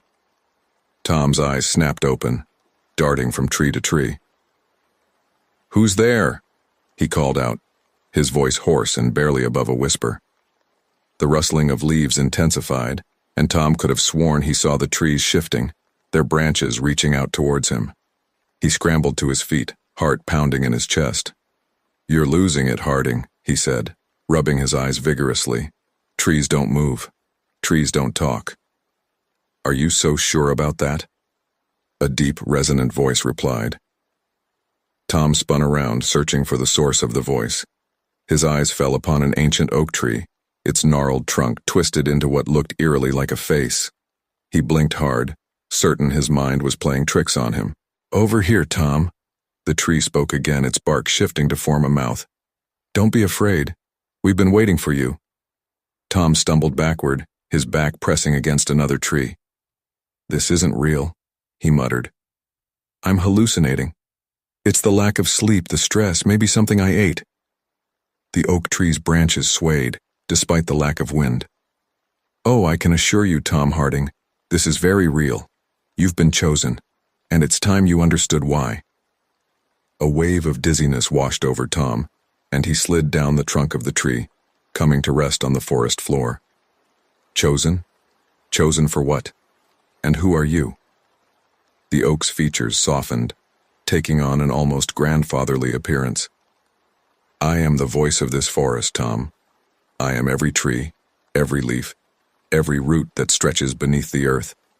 And you, my boy, are our champion." Tom shook his head, trying to clear the fog from his mind. "Champion? I don't understand. I'm just a hiker who got lost and stumbled into whatever this is." A low chuckle rumbled through the forest, causing the ground to vibrate slightly. "There are no coincidences in nature, Tom. Every falling leaf, every snapping twig, serves a purpose. You were drawn here for a reason." As if on cue, the sound of breaking branches filled the air, a sound that had haunted Tom since the beginning of his journey. But now, instead of evoking fear, it felt almost comforting. "The branches," Tom whispered. "They've been trying to tell me something all along, haven't they?" The oak nodded, its leaves rustling in approval. "Indeed, they've been guiding you, protecting you, leading you to this moment." Tom's mind raced, trying to process everything he'd experienced since entering Shoshone National Forest. The whispers, the strange occurrences, the hidden facility, and now a talking tree. It was all connected. "But why me?" Tom asked, his voice barely audible. "I'm nobody special. I'm just a guy who likes to hike." The forest around him seemed to sigh, a gentle breeze carrying the scent of pine and earth. "Special is a matter of perspective, Tom. You have a pure heart and a deep connection to nature. That makes you special to us." Tom stood up slowly, his legs shaky but holding firm. He approached the oak, reaching out to touch its bark. As his fingers made contact, a jolt of energy surged through him, and suddenly, he could feel the entire forest, every tree, every plant, every creature that called it home. "What's happening to me?" Tom gasped, overwhelmed by the sensations flooding his mind. The oak's voice was gentle but firm. "You're becoming one with the forest, Tom, embracing your role as our protector." Images flashed through Tom's mind. Loggers approaching with chainsaws, developers with blueprints for resorts, and sinister figures in lab coats conducting experiments on the forest's creatures. He saw the hidden truth, a vast conspiracy to exploit and destroy this ancient sacred place. "They want to destroy all of this," Tom said, his voice filled with a newfound determination. "I won't let them." The oak's branches swayed in approval. "That's why we chose you, Tom. You have the strength to stand against them, to be our voice in the world of men." Tom took a deep breath, feeling the forest's energy coursing through him. The breaking branches, once a source of fear, now felt like a rallying cry. "What do I need to do?" "Listen to the forest, Tom. Let it guide you. Your connection to us will grant you abilities beyond your imagination. Use them wisely, and protect this land." As the oak spoke, Tom felt his fatigue melt away. His senses sharpened, and he could hear the heartbeat of every living thing around him. The trees, the soil, the very air seemed to pulse with ancient magic. "I understand now," Tom said, a sense of peace washing over him. "I'll do whatever it takes to protect this forest." The oak's features began to fade, melding back into ordinary bark. But its voice lingered in the air. "Remember, Tom Harding, you are never alone. The forest is with you always."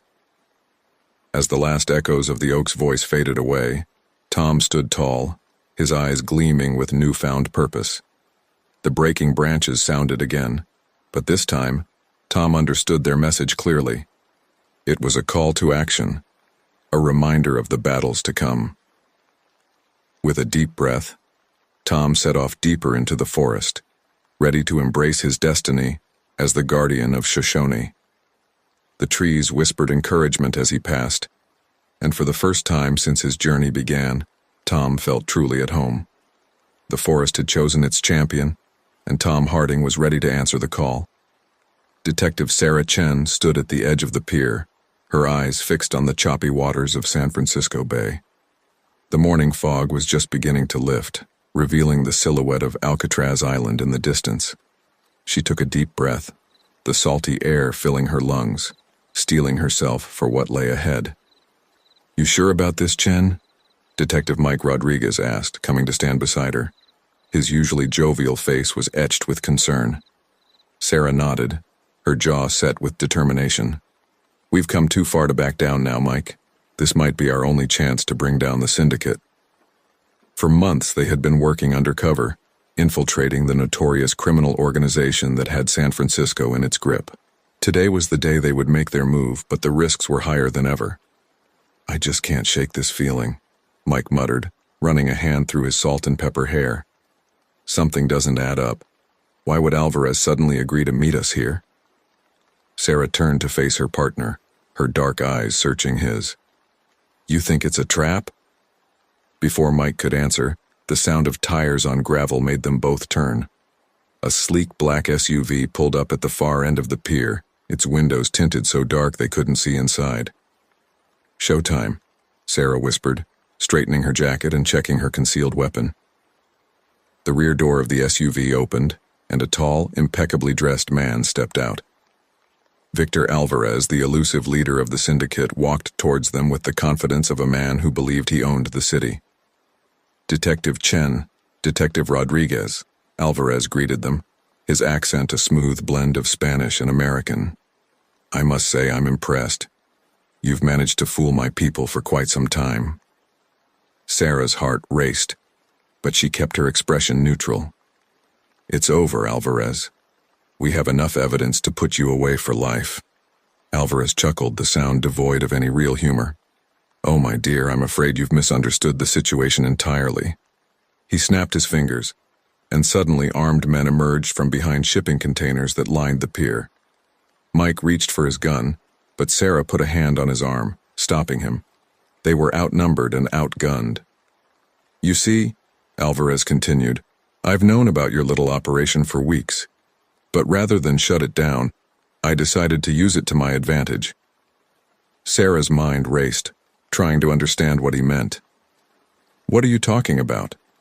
Alvarez's smile widened, revealing perfect white teeth. "While you were busy playing detective, my people were using your credentials to access police databases, planting false evidence, and eliminating loose ends." The realization hit Sarah like a punch to the gut. They hadn't been infiltrating the syndicate. The syndicate had been using them. "You won't get away with this," Mike growled, his fists clenched at his sides. "But I already have, Detective Rodriguez," Alvarez replied calmly.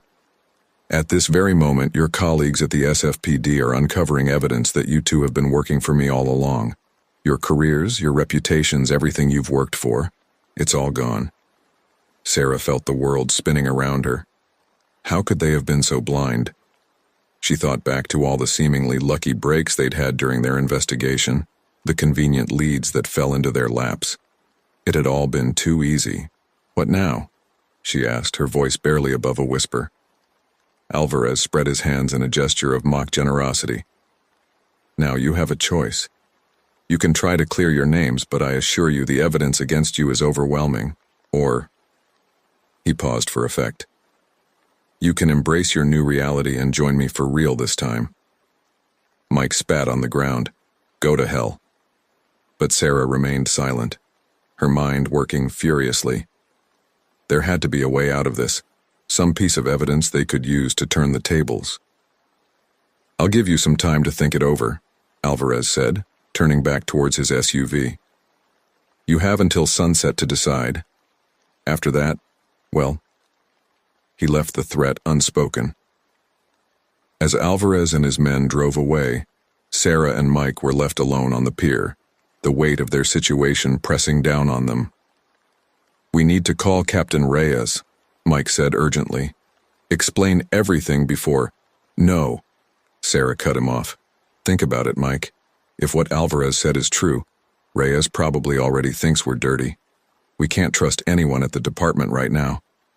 Mike paced back and forth, his agitation visible in every movement. "So what? We're just supposed to sit here and wait for Alvarez to come back and kill us?" Sarah shook her head, a plan already forming. "No, we're going to do what we do best. We're going to investigate."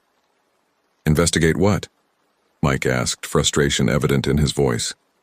"Ourselves," Sarah replied. "We need to retrace every step of our investigation, figure out exactly how Alvarez manipulated us. There has to be a weak point, some evidence he couldn't tamper with." Mike stopped pacing, considering her words. "It's a long shot, Chen." "It's the only shot we've got," she countered. "We've got until sunset to save ourselves and take down the syndicate once and for all." As they walked back to their car, Sarah's mind was already racing through the events of the past few months. She knew they were in for the fight of their lives, but she also knew that somewhere out there was the key to unraveling Alvarez's web of lies. The sun climbed higher in the sky, burning away the last of the morning fog. Sarah Chen and Mike Rodriguez, two detectives who had always stood for justice, now found themselves on the wrong side of the law.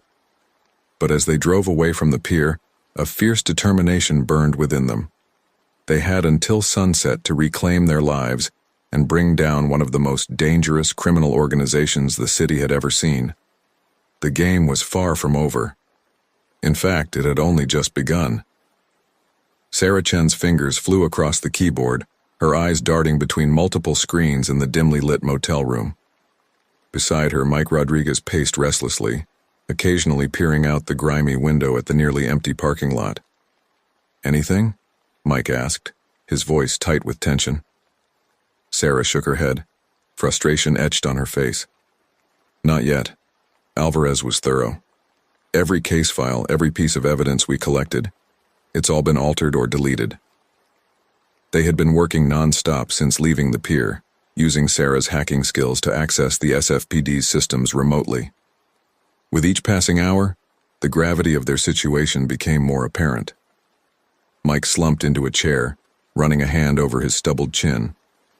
"We're running out of time, Sarah. Sunset's in less than 3 hours." As if on cue, Sarah's burner phone buzzed.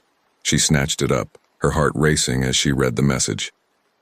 "It's from my CI, Tommy," she said, a glimmer of hope in her voice. "He says he has information about Alvarez, but he'll only meet in person." Mike's eyes narrowed. "Could be a trap.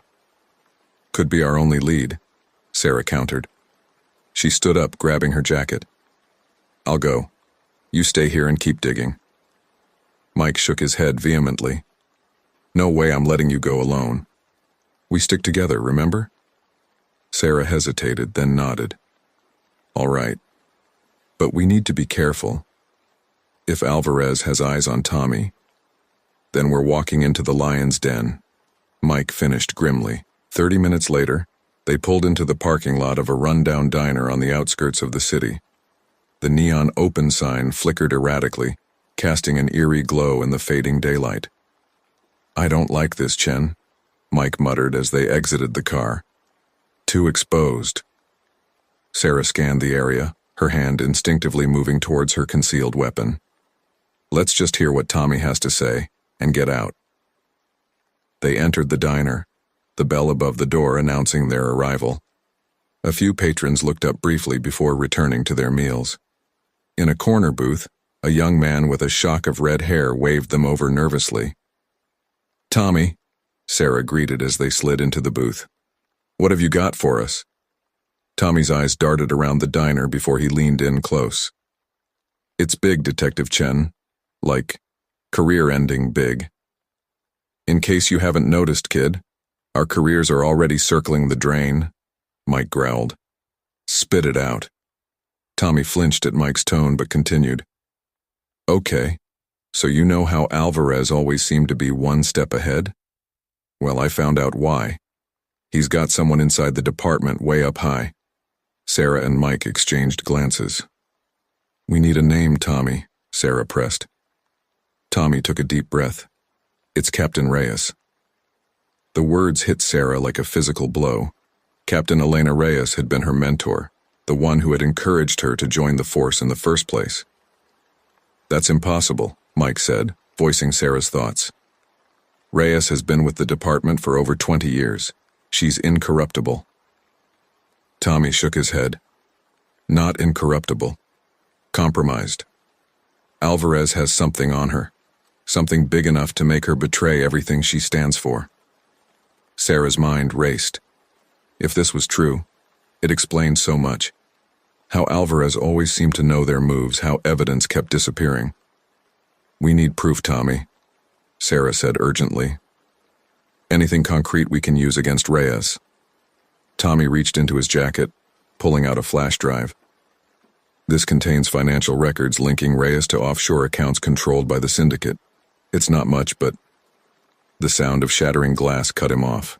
Sarah's instincts kicked in as she saw the red dot of a laser sight dancing across Tommy's chest.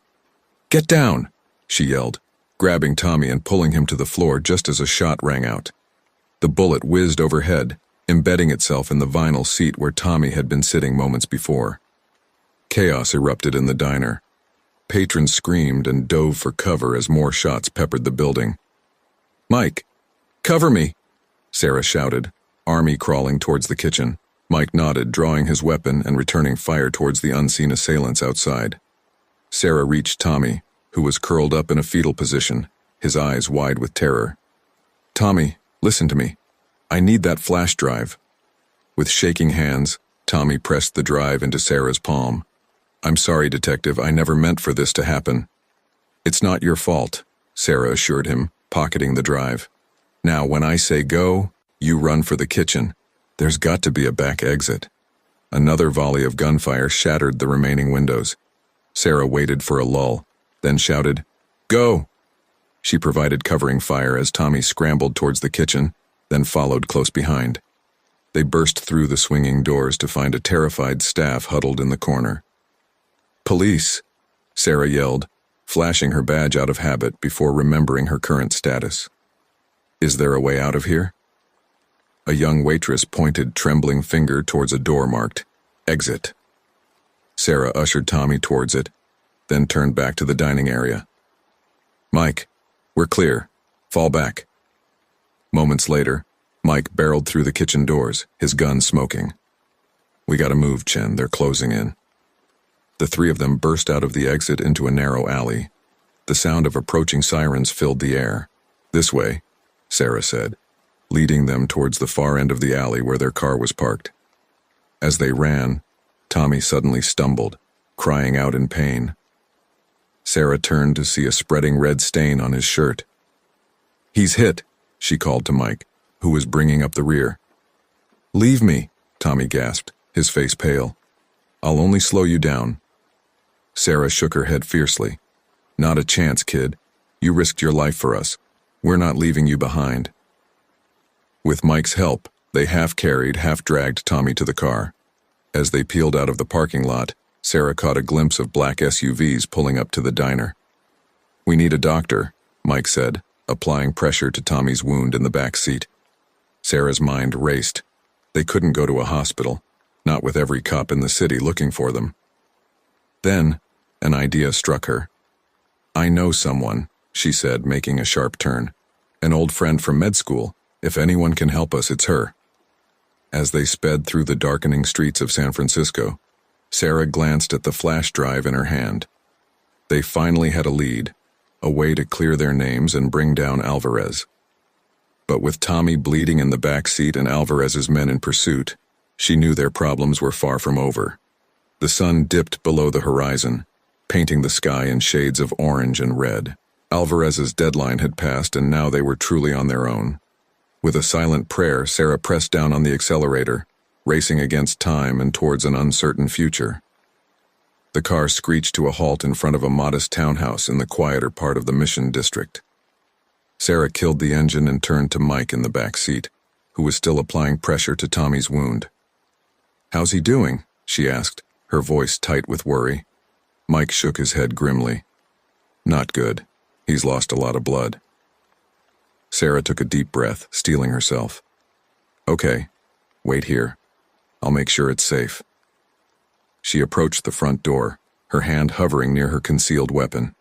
After a moment's hesitation, she knocked. Seconds ticked by, feeling like hours before the door cracked open, revealing a woman with curly hair and tired eyes. "Sarah?" The woman's eyes widened in recognition. "What are you doing here?"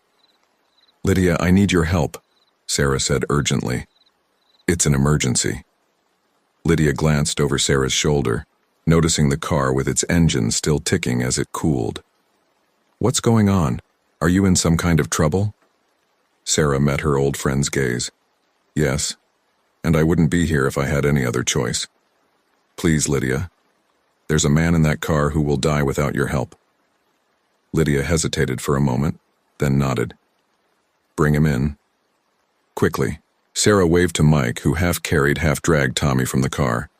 As they entered the house, Lydia's medical training kicked in.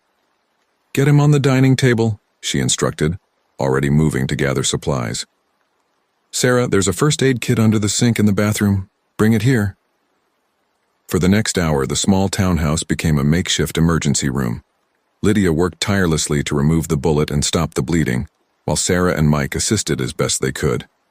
Finally, Lydia stepped back, wiping sweat from her brow. "I've done what I can. The bullet missed any major arteries, which is a miracle.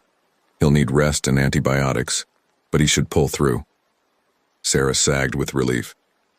"Thank you, Lydia. I owe you one." "You owe me an explanation," Lydia countered, fixing Sarah with a stern look. "I've seen the news. They're saying you've gone rogue, that you're working for some crime syndicate. What's really going on, Sarah?" Sarah exchanged a look with Mike before turning back to her friend. "It's complicated, Lydia, and the less you know, the safer you'll be." Lydia crossed her arms. "I just performed surgery on my dining table for you. I think I deserve the truth." Mike stepped forward. "She's right, Chen. We need allies, and right now, beggars can't be choosers." Sarah nodded reluctantly and began to explain their situation. The undercover operation, Alvarez's betrayal, and the shocking revelation about Captain Reyes. As she spoke, Lydia's expression shifted from skepticism to concern to outright alarm. "This is insane," Lydia said when Sarah finished. "You're going up against not just a crime syndicate, but corrupt cops too? It's suicide." "We don't have a choice," Mike interjected. "If we don't clear our names and bring down Alvarez, we're as good as dead anyway." A groan from Tommy interrupted their conversation. Sarah rushed to his side as his eyes fluttered open. "Easy, Tommy," she said softly. "You're safe. We got you help." Tommy's eyes darted around the unfamiliar surroundings before focusing on Sarah. "The flash drive," he croaked. "Did you—" "We've got it," Sarah assured him. "You did good, kid. Now rest." As Tommy drifted back to sleep, Sarah turned to the others. "We need to access the data on this drive. It's our only shot at exposing Reyes and Alvarez." Lydia hesitated, then sighed. "I have a laptop you can use. It's not connected to any networks, so it should be safe." While Lydia set up the laptop, Mike pulled Sarah aside. "Chen, we need to talk about our next move. Even if this drive has what we need, how do we use it? We can't exactly walk into the precinct and present our evidence." Sarah ran a hand through her hair, her exhaustion evident. "I know. We need someone on the inside, someone we can trust, absolutely." Mike's eyes lit up. "What about Johnson? He's been my partner for years before this assignment. If anyone would believe us, it's him." Sarah considered this. Detective Alex Johnson was indeed one of the most honorable cops she knew. But could they risk reaching out to anyone in the department? Before she could respond, Lydia called out, "I've got the drive set up. You might want to see this." They gathered around the laptop as Lydia opened the files. What they saw made their blood run cold. It wasn't just financial records linking Reyes to the syndicate. There were photos, videos, detailed logs of police operations that had been compromised. My God, Mike breathed. Reyes has been working for Alvarez for years. Look at this. Shipment schedules, patrol routes, witness lists. She's been feeding him everything. Sarah felt a mix of anger and betrayal washing over her. Captain Reyes had been her mentor, the reason she'd become a cop in the first place. To see the depth of her corruption was almost too much to bear. There's more, Lydia said, scrolling through the files. Look at this email thread. They're talking about some kind of major operation happening soon. Something called Project Eclipse. Sarah leaned in, her eyes scanning the cryptic messages. Whatever this is, it's big. Alvarez is pulling out all the stops for it. And it's happening in 3 days, Mike added, pointing to a date mentioned in one of the emails. Sarah straightened up, a determined look in her eyes. Then that's our deadline. We have 3 days to decrypt this information, figure out what Project Eclipse is, and stop it. And how exactly do you plan to do that? Lydia asked, her voice laced with concern. Sarah turned to Mike. You're right. We need help. Contact Johnson, but be careful. Set up a secure meeting. Mike nodded, already reaching for his burner phone. Lydia, Sarah continued, I hate to ask more of you, but we need a safe place to work. Just for a couple of days. Lydia sighed heavily. You do realize you're asking me to harbor fugitives, right? I could lose my medical license over this. Sarah placed a hand on her friend's shoulder. I know, and I wouldn't ask if it wasn't important. What we uncover here could save a lot of lives. After a moment's hesitation, Lydia nodded. All right, but promise me you'll be careful, Sarah. I've patched up enough bullet wounds for 1 day. As Mike made his call and Lydia prepared a space for them to work, Sarah turned back to the laptop. The pieces of the puzzle were finally coming together, but time was running out. Whatever Project Eclipse was, she had a sinking feeling that it would make their previous troubles look like child's play. With renewed determination, Sarah dove into the files. The race against time had begun, and the fate of the city hung in the balance. The pre-dawn light filtered through the curtains of Lydia's townhouse as Sarah rubbed her tired eyes, staring at the laptop screen. She had been poring over the files from Tommy's flash drive for hours, trying to decipher the cryptic messages about Project Eclipse. Mike entered the room, 2 steaming mugs of coffee in hand. Any progress? Sarah accepted the coffee gratefully. Some. I think I've figured out part of what Project Eclipse is about, but it doesn't make sense. Hit me, Mike said, pulling up a chair beside her. Sarah pointed to a series of emails on the screen. From what I can gather, Project Eclipse isn't just one operation. It's a coordinated series of events designed to throw the entire city into chaos. Mike frowned. What kind of events are we talking about? Multiple simultaneous attacks, Sarah explained. A bombing at City Hall, a mass shooting at Fisherman's Wharf, and something big at the Port of Oakland. But here's the weird part. Alvarez isn't behind all of these. What do you mean? Mike asked, leaning in closer. Sarah pulled up another document. Look at this. Alvarez is orchestrating the port operation, but these other attacks? They're being carried out by rival gangs and extremist groups. Mike's eyes widened as he processed the information. He's playing them all against each other. But why?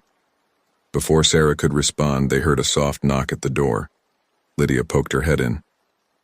Your friend is here, she said, her voice tinged with nervousness. Sarah and Mike exchanged glances before heading to the living room.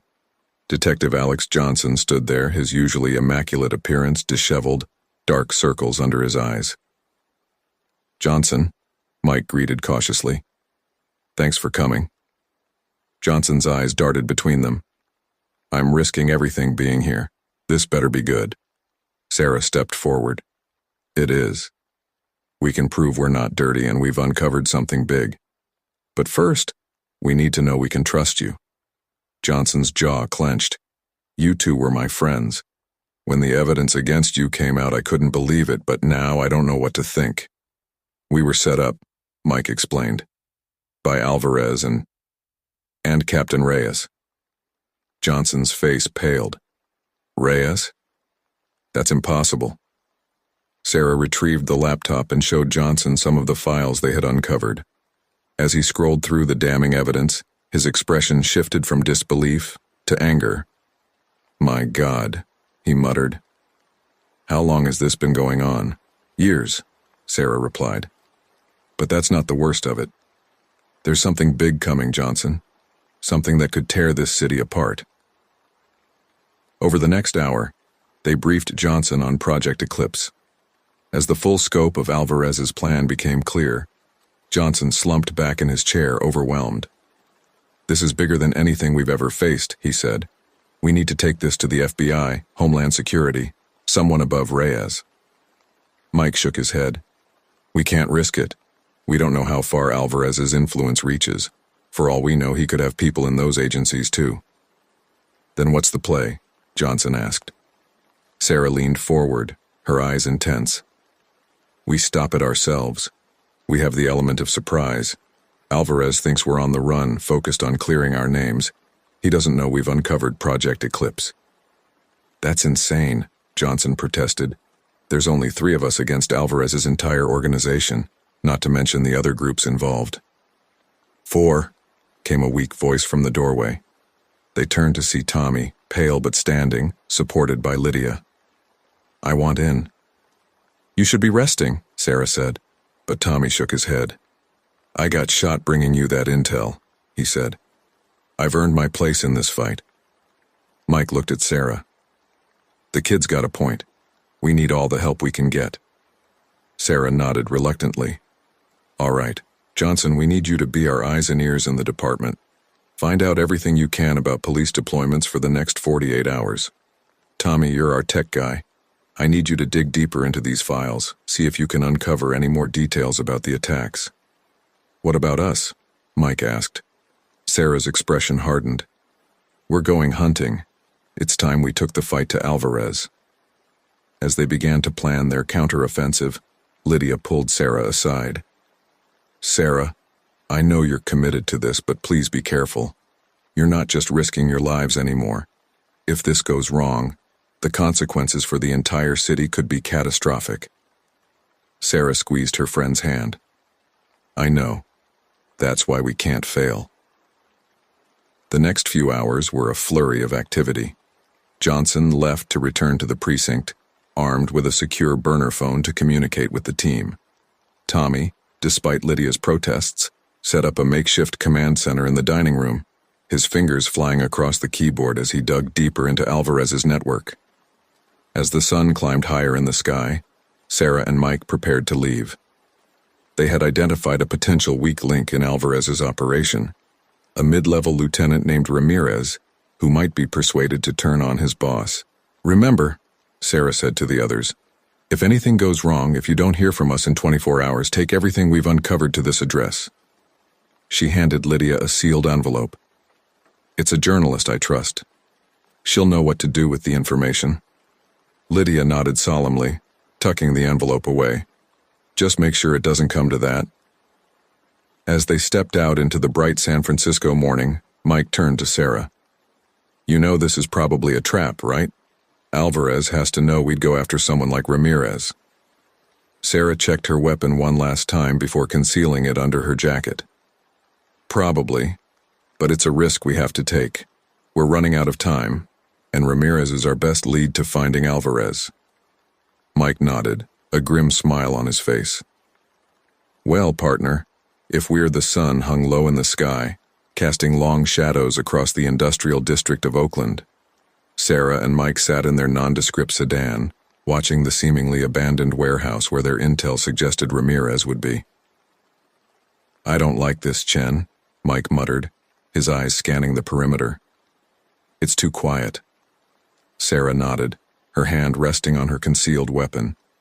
I know, but Ramirez is our best shot at getting to Alvarez before Project Eclipse kicks off. Their burner phone buzzed, startling them both. Sarah answered, putting it on speaker. Go ahead, Tommy, she said. Tommy's voice crackled through the speaker. Guys, I've got some new information. I've been digging deeper into the Project Eclipse files, and I think I know why Alvarez is coordinating attacks by rival gangs. Mike leaned in.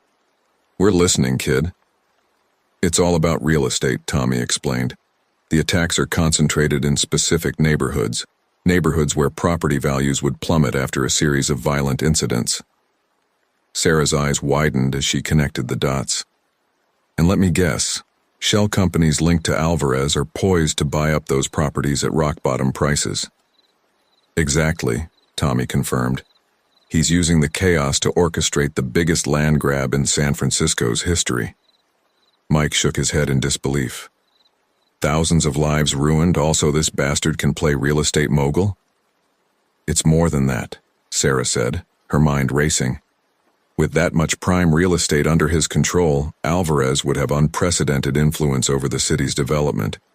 He'd be untouchable. There's more, Tommy added. I found references to something called The Auction, scheduled for the night after the attacks. I think that's when Alvarez plans to sell off the properties to his high-roller contacts. Good work, Tommy, Sarah said. Keep digging. We need to... She broke off as movement caught her eye. A black SUV had pulled up to the warehouse. Gotta go, Tommy. We may have eyes on Ramirez. They watched as a man in a tailored suit stepped out of the SUV, flanked by 2 bodyguards. That's him, Mike confirmed. What's the play, Chen? Sarah took a deep breath. We go in quiet. Try to isolate Ramirez, make him see reason. They exited the car, moving swiftly and silently toward the warehouse.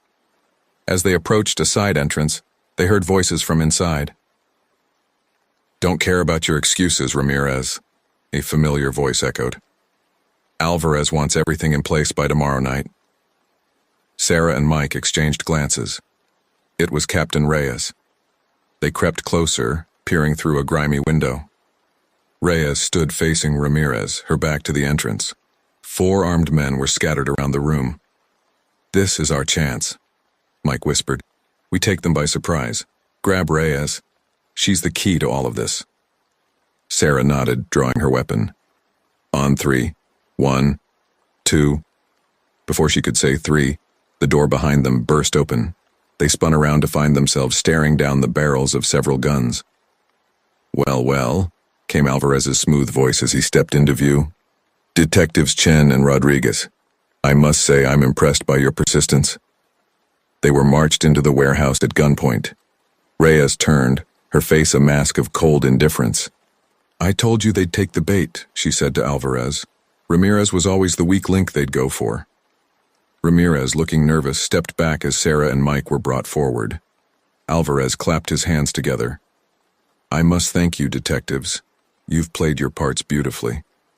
Your desperate quest to clear your names has provided the perfect distraction while we finalize the preparations for Project Eclipse. It's over, Alvarez, Sarah said, her voice steady despite the gun at her back. We know everything. About the coordinated attacks, the property scheme, all of it. For a moment, surprise flickered across Alvarez's face, but he quickly regained his composure. Impressive, but ultimately futile. In less than 24 hours, this city will be transformed, and there's nothing you can do to stop it. Why, Elena? Mike asked, his eyes fixed on Reyes. You were one of the good ones. Why throw it all away? Reyes's expression hardened. You have no idea what it's like, Rodriguez. Years of watching criminals walk free on technicalities, of seeing this city rot from the inside out. Alvarez offered a way to bring order to the chaos. By causing more chaos? Sarah shot back. By destroying innocent lives? Sacrifices must be made for the greater good, Reyes replied coldly. Alvarez stepped forward, his eyes gleaming. You know, I originally planned to simply eliminate you both, but now I see an opportunity. Join us. Sarah and Mike exchanged incredulous looks. Alvarez continued. Think about it. With your skills and insider knowledge, you could be instrumental in shaping the new order. You'd be rich beyond your wildest dreams. Go to hell, Mike spat. Alvarez sighed dramatically. Such a waste. Captain Reyes, perhaps you can persuade your former protege? Reyes moved closer to Sarah, her voice low. Sarah, listen to me. I've watched you rise through the ranks. You're smart. You understand how the world really works. Don't throw your life away for some misguided sense of duty." For a moment, Sarah said nothing, her mind racing. Then slowly, she raised her eyes to meet Reyes. "You're right about one thing, Elena. I am smart." In a flash, Sarah's hand shot out, grabbing Reyes's gun from its holster. In the split second of confusion, Mike drove his elbow into the gut of the man behind him, disarming him. Chaos erupted in the warehouse. Gunshots rang out as Sarah and Mike dove for cover behind some crates. Alvarez, shouting orders, retreated towards the exit with his bodyguards. "Mike!" Sarah yelled over the gunfire. "We can't let Alvarez get away." They returned fire, slowly making their way towards the exit. Suddenly, the sound of police sirens filled the air. "SFPD! Everyone freeze!" Johnson's voice boomed from outside. Alvarez, caught between the detectives and the approaching police, hesitated. It was all the opening Sarah needed. She rushed forward, tackling Alvarez to the ground. As the police stormed the warehouse, Sarah looked up to see Johnson leading the charge. Their eyes met, and he gave her a quick nod before moving to secure Reyes and the others. In the aftermath, as Alvarez and his cohorts were led away in handcuffs, Sarah and Mike stood amidst the chaos, barely believing what had just transpired. "It's not over," Mike said, his expression grim. "Project Eclipse is still in motion." Sarah nodded, pulling out their burner phone. "Tommy, you there? We need everything you've got on the attack locations. We've got less than 24 hours to stop this thing." As they rushed out of the warehouse, the weight of their task settled upon them. They had won a crucial battle, but the war for San Francisco's soul was far from over. The clock was ticking, and the fate of the city hung in the balance. The makeshift command center in Lydia's dining room buzzed with frantic energy. Maps and printouts covered every surface, and the air was thick with tension. Sarah, Mike, Johnson, and Tommy huddled around a large city map, colored pins marking potential attack locations. "Okay, let's run through this one more time," Sarah said, her voice hoarse from hours of planning. "Tommy, what have we got?" Tommy, his fingers flying over his laptop keyboard, spoke without looking up. "Based on the intel we extracted from Alvarez's files, we're looking at 3 primary targets: City Hall, Fisherman's Wharf, and the Port of Oakland." Johnson pointed to each location on the map. "I've coordinated with trusted officers to increase patrols in these areas, but we're spread thin. We can't cover everything." Mike ran a hand through his hair, frustration evident in his voice. "And we still don't know the exact nature of each attack. Are we talking bombs? Shooters? Both?" "That's not all," Tommy interjected, his face pale. "I've been monitoring chatter on known criminal frequencies. There's something big going down at the Golden Gate Bridge, too. It wasn't in Alvarez's original plans." Sarah's eyes narrowed. "A last-minute addition to create more chaos, damn it." Lydia, who had been silently observing from the corner, stepped forward. "I hate to add to the pressure, but it's almost dawn. Whatever's going to happen, it's happening today." The weight of her words settled over the room. They had less than 24 hours to prevent a catastrophe that could tear the city apart. Sarah took a deep breath, steeling herself. "All right, we need to split up. Johnson, you take a team to City Hall. Coordinate with building security, sweep every inch of that place." Johnson nodded, already reaching for his phone to make calls. "Mike, you're on Fisherman's Wharf. It's a big area, but focus on the most crowded spots. Street performers, tour boat launches, anything that draws a crowd." "Got it," Mike confirmed, studying the map intently. "Tommy, I need you to keep monitoring all communications. If you hear anything that could give us an edge, I want to know immediately." Tommy gave a mock salute. "You got it, boss." Sarah turned to Lydia. "I hate to ask, but—" Lydia cut her off with a wry smile. "Let me guess. You need me to keep this operation running smoothly while you're out there saving the city." Sarah nodded gratefully. "You're a lifesaver, Lydia. Literally." "What about you?" Mike asked, concern evident in his voice. Sarah's expression hardened. "I'm taking the Golden Gate Bridge. If this is a last-minute addition to the plan, it might be our best chance to catch them off guard. As the team prepared to move out, Sarah pulled Johnson aside. Alex, I need you to do something else for me, off the books. Johnson raised an eyebrow. What is it? I need you to look into the auction that Tommy uncovered. It's scheduled for tomorrow night. If we can't stop all the attacks, shutting down that auction might be our last chance to derail Alvarez's ultimate plan. Johnson nodded solemnly. Consider it done. As they all headed for the door, Lydia called out, Be careful out there, all of you. The team exchanged determined looks before heading out into the pre-dawn darkness, each to their assigned locations. Sarah's drive to the Golden Gate Bridge was tense, her mind racing through possible scenarios. As she approached, the iconic orange structure loomed ahead, shrouded in the famous San Francisco fog. She parked near the visitor center and made her way towards the bridge on foot, her eyes scanning for anything suspicious. The early morning joggers and cyclists paid her no mind as she walked, her hand never far from her concealed weapon. Halfway across the bridge, Sarah's phone buzzed. It was Tommy. Sarah, I've got something, his voice crackled through the speaker. I've been analyzing traffic patterns on and around the bridge. There's an unmarked van that's made 3 passes in the last hour. Sarah's senses went on high alert. Give me details. White Ford, tinted windows, license plate partially obscured. It's heading your way again, north side of the bridge. Good work, Tommy. Keep me posted. Sarah ended the call, her eyes now fixed on the north end of the bridge. Minutes later, she spotted the van Tommy had described. It was moving slowly, too slowly for regular traffic. As it passed a support tower, Sarah saw the side door slide open slightly. Without hesitation, she broke into a run, dodging startled tourists. SFPD, stop that van, she shouted, flashing her badge. The van suddenly accelerated, weaving through traffic. Sarah sprinted after it, her heart pounding. She saw something being thrown from the van's open door, small metallic objects clattering across the bridge's walkway. Everybody down, Sarah yelled, realizing what they were. Grenades! Panic erupted as people dove for cover. Sarah threw herself behind a concrete barrier just as the first explosion rocked the bridge. The sound was deafening, and she felt the structure shudder beneath her. As the smoke cleared, Sarah staggered to her feet. The van had stopped in the middle of the bridge, blocked by the chaos it had created. She saw armed men emerging, their intentions clear. Sarah drew her weapon, taking cover behind a damaged car.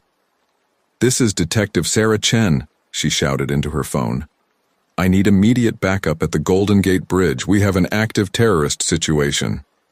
As she engaged in a firefight with the attackers, Sarah's mind raced. This was just one of 4 targets. She could only hope that Mike, Johnson, and the others were having better luck. The sound of approaching sirens filled the air, mixing with the screams of panicked civilians and the staccato of gunfire.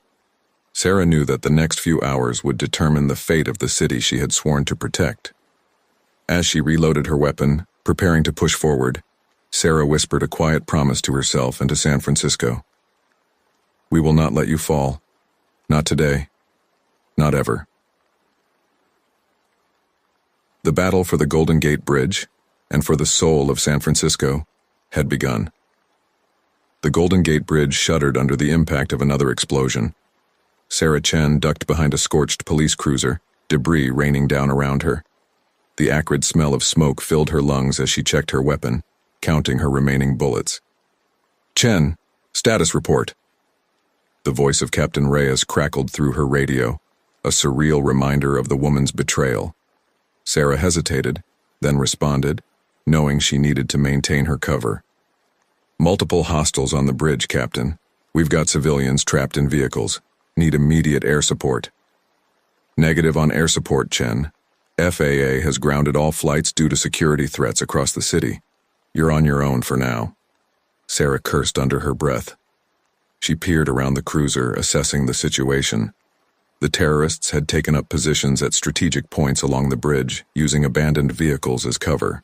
In the distance, she could see frightened faces in car windows, people trapped in the crossfire. Her phone buzzed. It was Mike. "Sarah, it's a nightmare down here at the wharf." Mike's voice was strained, the sound of chaos audible in the background. "We've got multiple shooters. Tourists are panicking. What's your situation?"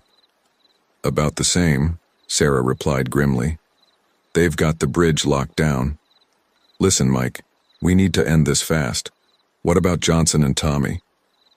"Johnson's secured City Hall, but he's dealing with a bomb threat. Tommy's been monitoring police bands. It's bad all over the city. Looters are taking advantage of the chaos." Sarah's mind raced. Alvarez's plan is working. The city's tearing itself apart. A fresh barrage of gunfire interrupted their conversation.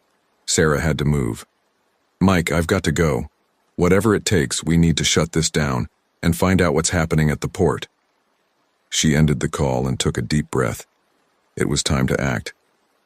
"This is Detective Chen," she shouted to the officers hunkered down nearby. "We need to push forward and secure the civilians. On my mark, provide covering fire."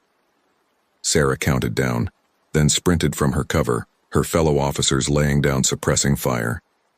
She weaved between abandoned cars, her eyes locked on a minivan where a family cowered inside. Bullets pinged off metal around her as she reached the van. "SFPD!" she yelled, yanking open the door. "Everyone out! Move!" A terrified couple scrambled out, clutching two young children. Sarah guided them towards the police line, shielding them with her body. As they reached safety, Sarah's radio crackled again. This time it was Tommy. "Sarah, we've got a problem." His voice was urgent.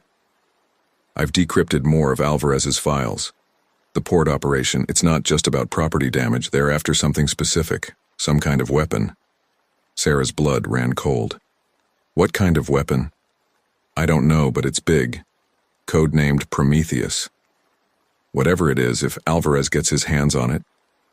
"The city's dead," Sarah finished. She made a split-second decision. "Tommy, patch me through to Johnson." Moments later, Johnson's voice came through. "Chen, tell me you've got good news." "Far from it. Johnson, we need to redirect forces to the port, now." "The port? But City Hall is a distraction," Sarah cut him off. "Alvarez's endgame is at the port, something called Prometheus. Ring any bells?" There was a pause, then Johnson swore. "Yeah, it does. Highly classified. Some kind of next-gen crowd control device. Military prototype. In the wrong hands, it could paralyze the entire city," Sarah realized. "Johnson, take whatever men you can trust and get to the port. I'll finish up here and meet you there."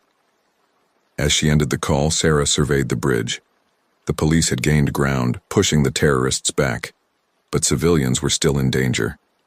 She grabbed a megaphone from a nearby patrol car. "Attention! This is Detective Chen of the SFPD. All civilians, abandon your vehicles and move towards the south end of the bridge. Police will guide you to safety. I repeat, abandon your vehicles now." As people began to stream out of their cars, Sarah turned to a group of officers. "Get these people off the bridge, use buses, trucks, whatever you can find, move." With the evacuation underway, Sarah refocused on the remaining terrorists. They were cornered now, but desperate men were dangerous. She approached their position cautiously, weapon raised. "It's over," she shouted. "Throw down your weapons and surrender." A voice called back, thick with an Eastern European accent. "You think this is over? This is only the beginning. San Francisco will burn, and from its ashes a new order will rise." Sarah's eyes narrowed. These weren't just mercenaries. They were true believers in Alvarez's twisted vision. "There's no way out," she called back. "Alvarez is in custody. Your plan has failed." A bitter laugh was the response. "Alvarez? He is but one head of the Hydra. Cut him off. 2 more shall take his place." Suddenly, a massive explosion rocked the bridge. Sarah stumbled, nearly losing her footing. She looked up to see one of the bridge's iconic towers engulfed in flames, its steel structure groaning ominously. "Oh my God," she breathed. The bridge wasn't just under attack, they were trying to bring it down entirely. Her radio exploded with chatter as officers reported the damage. The bridge was compromised. If it fell, the casualties would be catastrophic, not to mention the symbolic blow to the city's spirit. Sarah knew she had to make a choice: stay and try to save the bridge, or race to the port to stop Alvarez's ultimate weapon from falling into the wrong hands. As if sensing her dilemma, her phone buzzed one last time. It was Lydia. "Sarah, I just heard from Mike. He's wrapped things up at the wharf. He's heading to the port now." A wave of relief washed over Sarah. "Thanks, Lydia. Tell him I'll meet him there." She turned to the senior officer on scene. "Lieutenant, you're in charge here. Save as many lives as you can, and for God's sake, don't let that bridge fall." The officer nodded grimly. "What about you, Detective?" Sarah checked her weapon one last time. "I'm going to finish this." As she raced towards her car, Sarah took one last look at the wounded Golden Gate Bridge, its orange paint now marred by smoke and flame. It stood defiant, much like the city it represented. "Hang in there, old girl," Sarah murmured. "We're not done fighting yet." With sirens blaring, she sped towards the port, knowing that the fate of San Francisco hung in the balance. The final confrontation awaited, and Sarah Chen was determined to see it through no matter the cost. The Port of Oakland loomed before Sarah, a maze of shipping containers and towering cranes silhouetted against the setting sun. She killed the engine of her battered police cruiser and stepped out, the acrid smell of smoke from the city's multiple crisis points hanging heavy in the air. Her phone buzzed. It was Mike. "Chen, where are you?" His voice was tense, urgent. "Just arrived at the port," she replied, scanning the area. "What's your position?" "North End, by the admin building. Johnson's here too. We've got movement in Warehouse 17, but it's heavily guarded." Sarah started moving, keeping to the shadows. "On my way." "What about port security?" Mike's response was grim. "Gone. Either bought off or—" He didn't need to finish the sentence. As Sarah navigated through the labyrinth of containers, her mind raced. What was Prometheus? How could one weapon be so devastating that it was worth tearing the city apart? She rounded a corner and nearly collided with Mike and Johnson. The three exchanged quick nods. No words necessary. They'd been through hell today, and it showed on their faces. Johnson spoke first, his voice low. "I've got a team on standby, but they're 5 minutes out. We go in now, we're on our own." Sarah checked her weapon. "We might not have 5 minutes. What's the play?" Mike pointed to a nearby crane. "I can get up there, provide overwatch. You two breach the warehouse." Sarah nodded. It was a solid plan given their limited options. As Mike moved towards the crane, Sarah turned to Johnson. "Alex, before we do this, I need to know I can trust you. 100%. Johnson met her gaze, his eyes steely. "Chen, after what we've been through, I'd take a bullet for you. Let's finish this." They moved silently towards Warehouse 17, using the containers as cover. As they approached, they could hear voices inside, urgent and agitated. Sarah held up a hand, signaling Johnson to stop. She peeked around a corner, assessing the entrance. 2 armed guards stood watch, looking nervous. Her earpiece crackled. Mike's voice came through, barely above a whisper. "I've got eyes on the inside. There's a group gathered around something big in the center. Can't make out what it is, but it's definitely our target." Sarah took a deep breath. "Okay, on my mark. 3, 2, 1, go." She and Johnson burst from cover. Before the guards could react, they were down, neutralized by precise shots. "SFPD, freeze!" Sarah shouted as they breached the warehouse door. The scene inside was chaos. A dozen men scattered for cover, guns appearing in hands. In the center of the warehouse stood a large device, unlike anything Sarah had ever seen. It pulsed with an eerie blue light, emitting a low hum that set her teeth on edge. "Step away from the device!" Johnson bellowed, his gun trained on the nearest suspect. A familiar voice cut through the commotion. "I'm afraid I can't do that, Detective Johnson." Sarah's blood ran cold as a figure stepped out from behind the device. It was Captain Elena Reyes. "Elena?" Johnson's voice was a mix of shock and betrayal. "But You're in custody. We arrested you. Reyes smiled, but it didn't reach her eyes. Did you really think it would be that easy? Alvarez was never the mastermind. He was a figurehead, a distraction. Sarah's mind reeled, pieces falling into place. It was you, all along. Reyes nodded, her expression almost proud. I trained you well, Sarah, but not well enough, it seems. Why? Sarah demanded, her gun unwavering. Why tear the city apart? To rebuild it, Reyes replied, her voice fervent. This city is rotting from within, corrupted by greed and decay. Prometheus will purge it, allow us to start anew. Sarah's eyes flicked to the device. What does it do? Reyes stepped closer to Prometheus, her hand caressing its sleek surface. It's a neural disruptor, on a scale never before seen. Once activated, it will render every person within a 50-mile radius completely docile. Imagine it, Sarah. No more crime, no more violence. A blank slate. And let me guess, Johnson growled. You'll be the one deciding how to fill that slate. Reyes's eyes gleamed with zealous intensity. Someone has to. The old ways have failed. It's time for a new order. Sarah's mind raced. She needed to keep Reyes talking, buy time for Mike and the backup team. And the attacks on the city? The lives lost? Was that all part of your grand plan? Reyes's expression hardened. Sacrifices for the greater good. You of all people should understand that, Sarah. How many times have we had to make the hard choices for the sake of justice? This isn't justice, Sarah shot back. It's tyranny. A slow clap echoed through the warehouse. Sarah and Johnson spun to see Alvarez emerge from the shadows, flanked by armed men.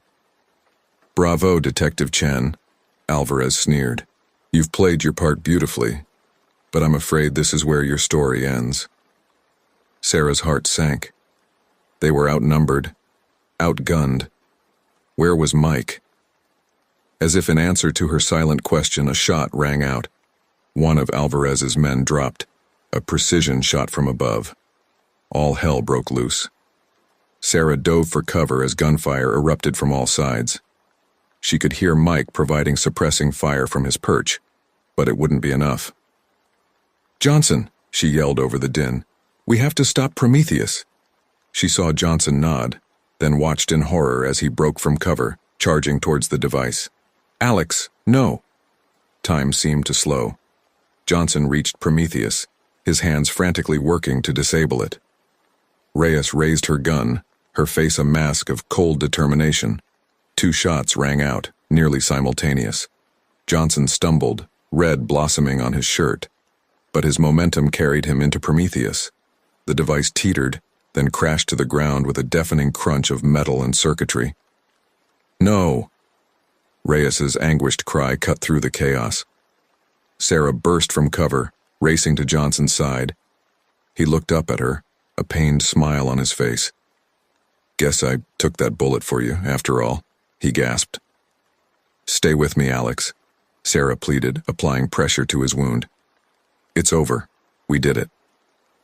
The warehouse doors burst open as the backup team finally arrived. Alvarez and his men, realizing they were beaten, began to surrender. Reyes stood amidst the wreckage of her grand plan, her face a study in disbelief and rage. As officers moved to apprehend her, she locked eyes with Sarah. This isn't over, Chen, she hissed. The old order is dying. You've only delayed the inevitable. As Reyes was led away, Sarah turned back to Johnson. Paramedics were working on him now, their faces grim but determined. Mike appeared at her side, his rifle still smoking. Sarah, is it really over? She looked around the warehouse. Prometheus lay in ruins, its eerie blue light extinguished. Alvarez and Reyes were in custody. The immediate threat had passed. But Sarah knew better than to think it was truly over. The city had been wounded, its faith shaken. The scars of this day would take a long time to heal. No, she said softly, but we've won this battle. The city is safe. For now. As they stepped out of the warehouse into the fading light, Sarah could hear sirens in the distance and helicopters overhead. San Francisco had survived its darkest day, thanks to the sacrifice and determination of a few dedicated officers. Tomorrow would bring new challenges. Questions would be asked, investigations launched. The full extent of the conspiracy would need to be uncovered. But for now, as the adrenaline of the day began to ebb, Sarah allowed herself a moment of quiet victory. They had faced the storm, and they had emerged, battered, but unbroken. The city by the bay stood tall, resilient as ever, and Sarah Chen would be there to protect it, come what may.